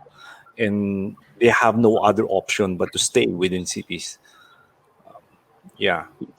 So I think lately, Aris, I've been reading some troubling statements on Facebook, about how we should stop people from coming to Manila and all those things. yeah, I feel like, it is not our right to restrict access to our cities yeah, from people from outside. Yeah. I feel like, like you said, it's not an option for some people because, of course, they want a better life. yeah, exactly. So another question is, how do you effectively start a community? So what spaces or structures or infrastructures should you build first You to start with start a community? you start with people, not buildings. Yeah, That's do people, make people. So this was like, I wanna hear your thoughts on this, right? So we're okay. building a new city, basically, right? In So Manila, no? In the Manila Bay, tama ba? yeah, the Okay. one of the reclamation projects. Yeah. So my thought process was how do you build communities? Communities are built on shared experiences and Mhm. shared identity. And so our idea was that you build the common ground or the public building or space. You have settlement around it. And then of course they interact, in that common space. Then you fill in the residual space between the settlements. And then you make the identity of a community in terms of like something that is walkable. That's about maybe a radius of like 400 or 500 meters, wherein you have another community with a different identity 400 meters away. And so that way you have this kind of like soft boundary or soft edge that creates an identity, because boundaries allow you to differentiate, and Mhm. differentiation, or that creates identity. And so that's really what we're going for right now, building communities by shared experiences and defined boundaries. Yeah, I think it's important for, I agree, no? I think it's important for communities to have their own distinction, no? Communities tend, with of course, with the shared experiences, tend to uh, create I mean, slowly, no? Slowly create their identity among themselves. So yeah, I agree that with more, or not necessarily more, but with distinctions, no, you allow communities to identify themselves from others. I've been on a hyper local trend for the past few years. I've been trying to like Mm. figure out like scale from, gradually how it, goes down to smaller and smaller scales, and then how you aggregate them to create something different. I was talking to Sudar, actually. We were planning to do something like that before. And so I guess we kind of like just did it in this master plan. We were saying that, the reason why, I mean, maybe not the main reason, but like I think one of the reasons why our master plans usually fail, the CLUPs and all that blah blah, every city has their own master plan and they never really succeed, is that it's always top down. And so we were looking at, Mhm. maybe like individually, like, the Philippines, we already have this like infrastructure of barangays in place. So what if we actually plan, these barangays like small towns, and then, put them together as an aggregation, or like, create a whole out of it. So it's more like, like it's almost like structuralism, but Yeah. where you're building this framework, and then the different, the different elements inside, they can, change and adapt differently. And so and then how the totality forms is with the relationship between these different elements.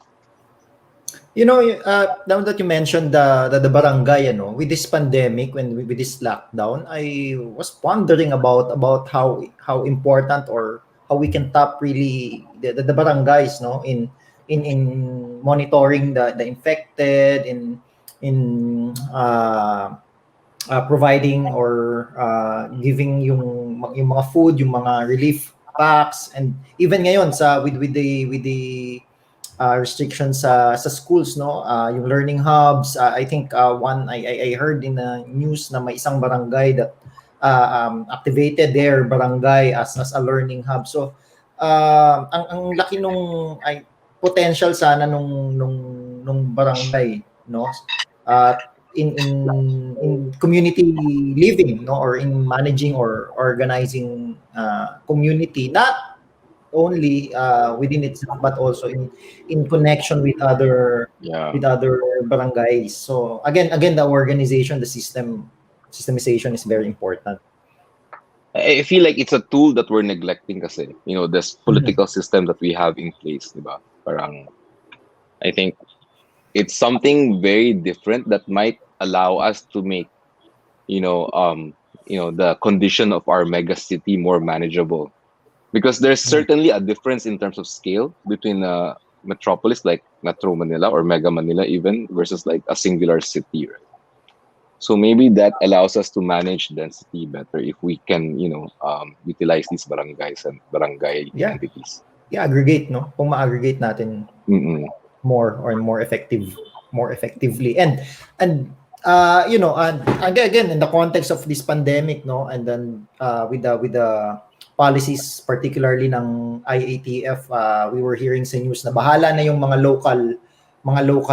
LGUs, di ba, basta mayroon silang general guidelines. I think again yung interpretation or communication is really important. It is important, for example, if we are to activate this this barangay. I think we should ensure first that they capture the spirit, kumbaga, spirit of the policy of the organization, the spirit of the system, eh. So because kahit ma-activate mo sila, it cannot be mechanical lang, eh. No, they have to capture the intention, eh, the spirit of the Actually, policy of the yun system. yung gap, Fume. Like from what I Oh, see, that's the gap. Eh. We produce white papers and like or guidelines and say this and that are correct and right, but then there's no training, and yeah, most barangay officials do not have proper training, right? So I right. think, and then when you actually, so we try to do something with I think Bataan or something, and the thing is like there's no instrument in place to train the barangay leaders. Like they don't know how to charge it. Like where do they put the like who do they charge? The city, the province, I mean they don't know where the budget will come from. And it's so small. It's not that Yeah. it's too big. It's Oh, actually too small that they don't know how to do it. So I think yun yung bitin eh. There's no instrument of training. Like so it becomes like okay, you have policy, then you have the implementer, and then they're not really aligned. yeah. Hmm. So I think yung interpretation from the policy to the implementation is the gap, as you said. Let me go back to that question about what do we start with when we start to design a city. If you ask me that question, I will I will begin by saying, why do we need to start a new city in the first place? Um, by by simply not starting a new city is much better by working with what we have already and fixing what we already have. Uh, would be better, I think, better use of resources of existing places, because if you consider what happened in history, like when we moved from Manila to Quezon City. Now we're trying to move from Quezon City to Clark.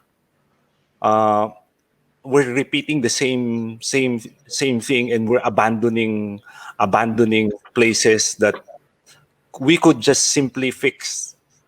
With it won't take more resources to fix what we have, because we have already all the existing things. Yeah, it seems like if we're trying to create new cities, we're giving up on our older cities.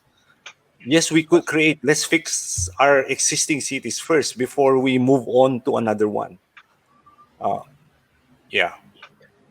Well, like I said, like our goal is really densification. That's really the direction Yes, we're going. yes, yes. And so I really actually hate new cities. Like I don't. It's not that I hate them. I think they're like white elephants. I don't think they work. I mean, history has shown that they don't really work.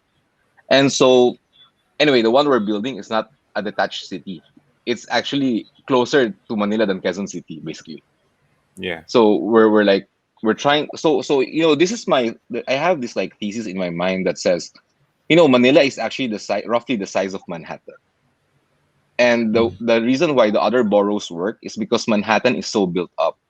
And I think the problem there, and I think Paolo told me because of like piling and whatever, but the problem that we have, why we have this like Makati, Ortigas, etc., which are technically suburban in nature, and why we have so much traffic is because we weren't able to build up Manila. Yeah. If we had built up Manila, then we would be able to concentrate like business and commerce or whatever in Manila and allow, so like the traffic will not have to cross from one side to the other every day. Yeah. So go for it. Go for it, Will. Densify Manila. Will densify We'll see. Baguio. The problem with master planning is that you basically don't see it until you retire. Yeah. So I'd rather be an architect pa rin talaga. Another question from our audience, it's from Nico Arbilo. Do you think urban agriculture will serve a big role in densification of cities? If so, what do you think will happen to rural farmers and conventional farming that support cities? I'm looking at my window now. My plants are all dead. So I did a critique with Florian for NUS about this recently, and the thing is like architects are always like enamored with urban farming. I think it's a good therapeutic practice as a hobby and all that, but I don't think it should be done on like a massive scale, and I don't think it's cost efficient also. And at the end of the day, the more you do that, the more livelihood you take away from our farmers and the countryside, and the more you encourage migration to the city. So it's like kind of like a self-defeating thing because you're taking away their livelihood, right? And so now you're asking them to just come to the city also.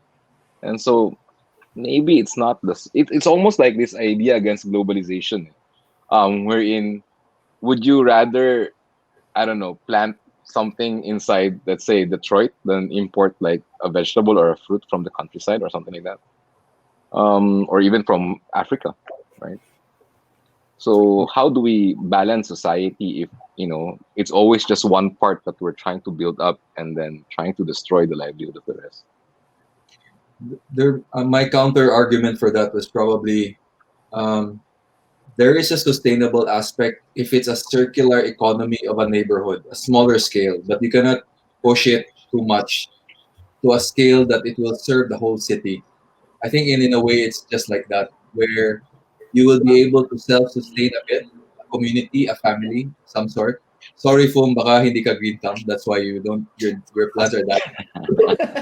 But No, but then I guess the term buck is augmentation, not yeah, not sustain, Indonesia, not yeah, sustain, right? It Yeah, augments augmentation. them. augment, yes.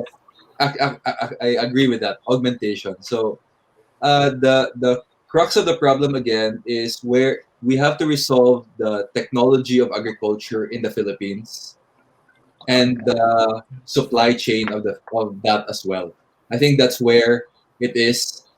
It's out of the scope of the architects, but we are good thinkers. We can always contribute as well. But those are things that we have to probably develop as well. But I'm game for urban farming, but you cannot make this. I don't think you can. You have to make a full-fledged facility and then really make it to support a full city. I don't think that's it creates that ano naman parang isolation again. The And it's not commercially viable. yeah Like they keep saying vertical farming, right? And I think the one where it really works right now, maybe one of the few places, is in the Dutch are making it work. But they're not doing it inside the city centers also. yeah They're doing vertical farming, in the periphery or outside, right? yeah. Outside. So it's like a bad argument also. If you improve transport, if you improve supply chain, if you improve the technology or productivity of agriculture, we're good. You know, Yeah. that's it. Yeah. Yeah, the common complaint that I hear is yung farm to market roads. Yeah. Isa sa mga problema yun. So Yeah, Yun. so sa amin naman iba yung ang context. sagot lang dyan para makonsensya sila is don't steal the livelihood from the farmers. Aris, go ahead, man. Aris. Sorry. But No, Go ahead. iba yung context naman namin dito sa Benguet or dito sa Baguio in general because one is the lack of space and because only dito ang vegetables and agriculture here is at a premium. Compare it to lowland vegetables like rice, lowland vegetables, they are cheap.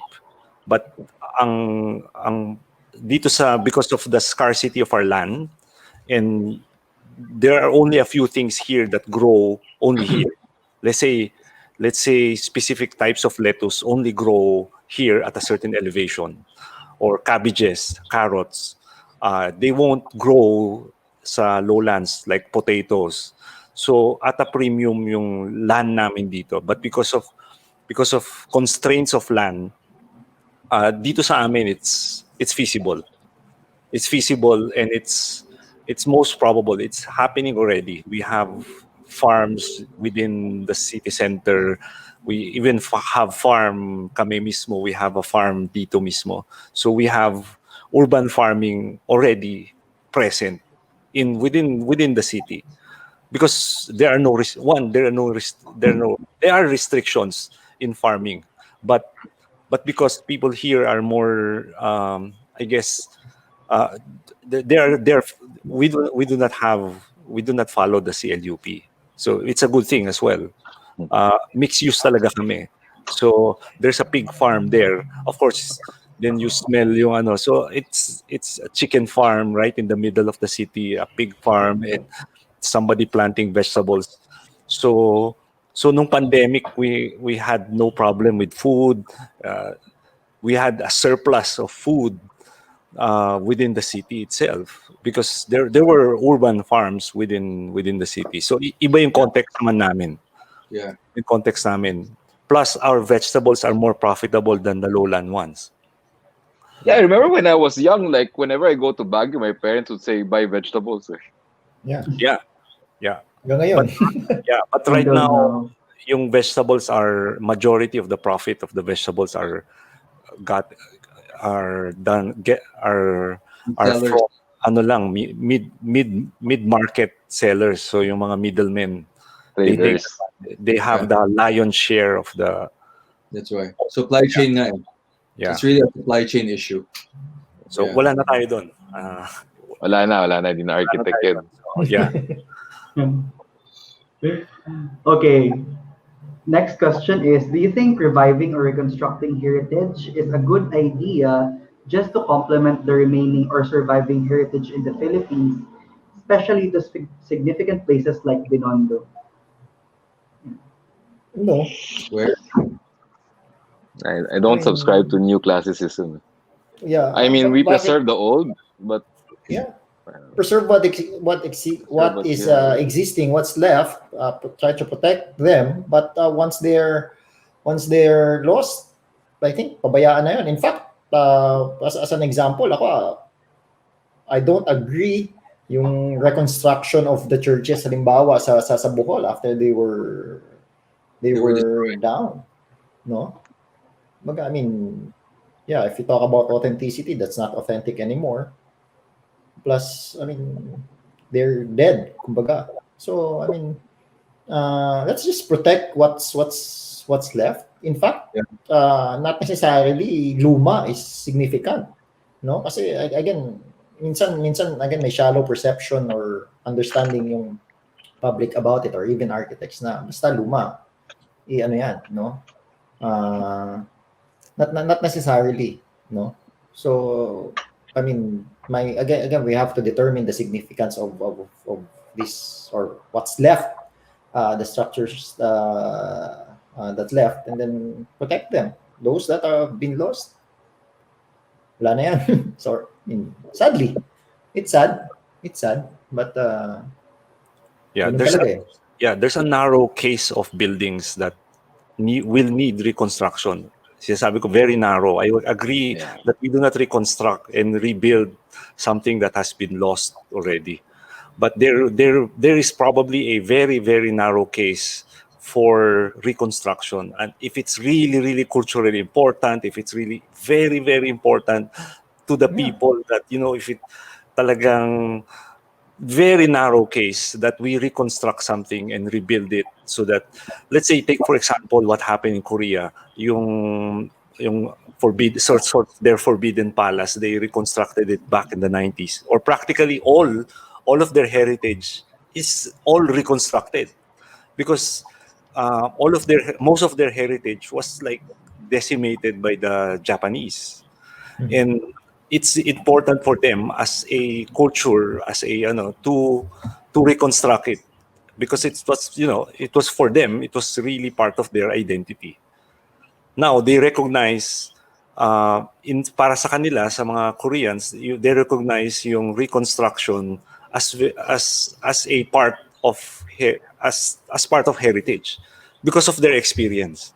It was very traumatic sa kanila nung inubos yung kanilang heritage. So yeah, in that case, you might say in their context that's permissible, or that's that's okay. Yeah, I Yeah. think So national landmarks are an exemption, right? Like, I Yeah, mean, yeah, like yeah, of Notre course, Dame. You're not of gonna let course. Notre Dame. You're not gonna tear down Notre Dame. yeah, yeah. So Mhm. it's something, it's really a narrow case. Yeah, there's a certain line with conservation where of course foam is much more adept. But as you mentioned, foam, hindi naman kailangan pre-Hispanic lang or the No. old ones. I mean, there's really certain things that are very significant. Case in fact, I mean, there probably there's a certain with fellow colleagues and students, graduates alike. Um, certain study and appreciation of history is actually very crucial in leading in terms of projects. For example, we did a restoration a bit. I mean, how to retransform a 1960s building here in Cebu. I when the client would be able to say it's not really a good night looking building, it's an ugly building. They say no, this is the what is the tendency of the 1960s building, and basically you can educate the client and say, oh, so there's value to this.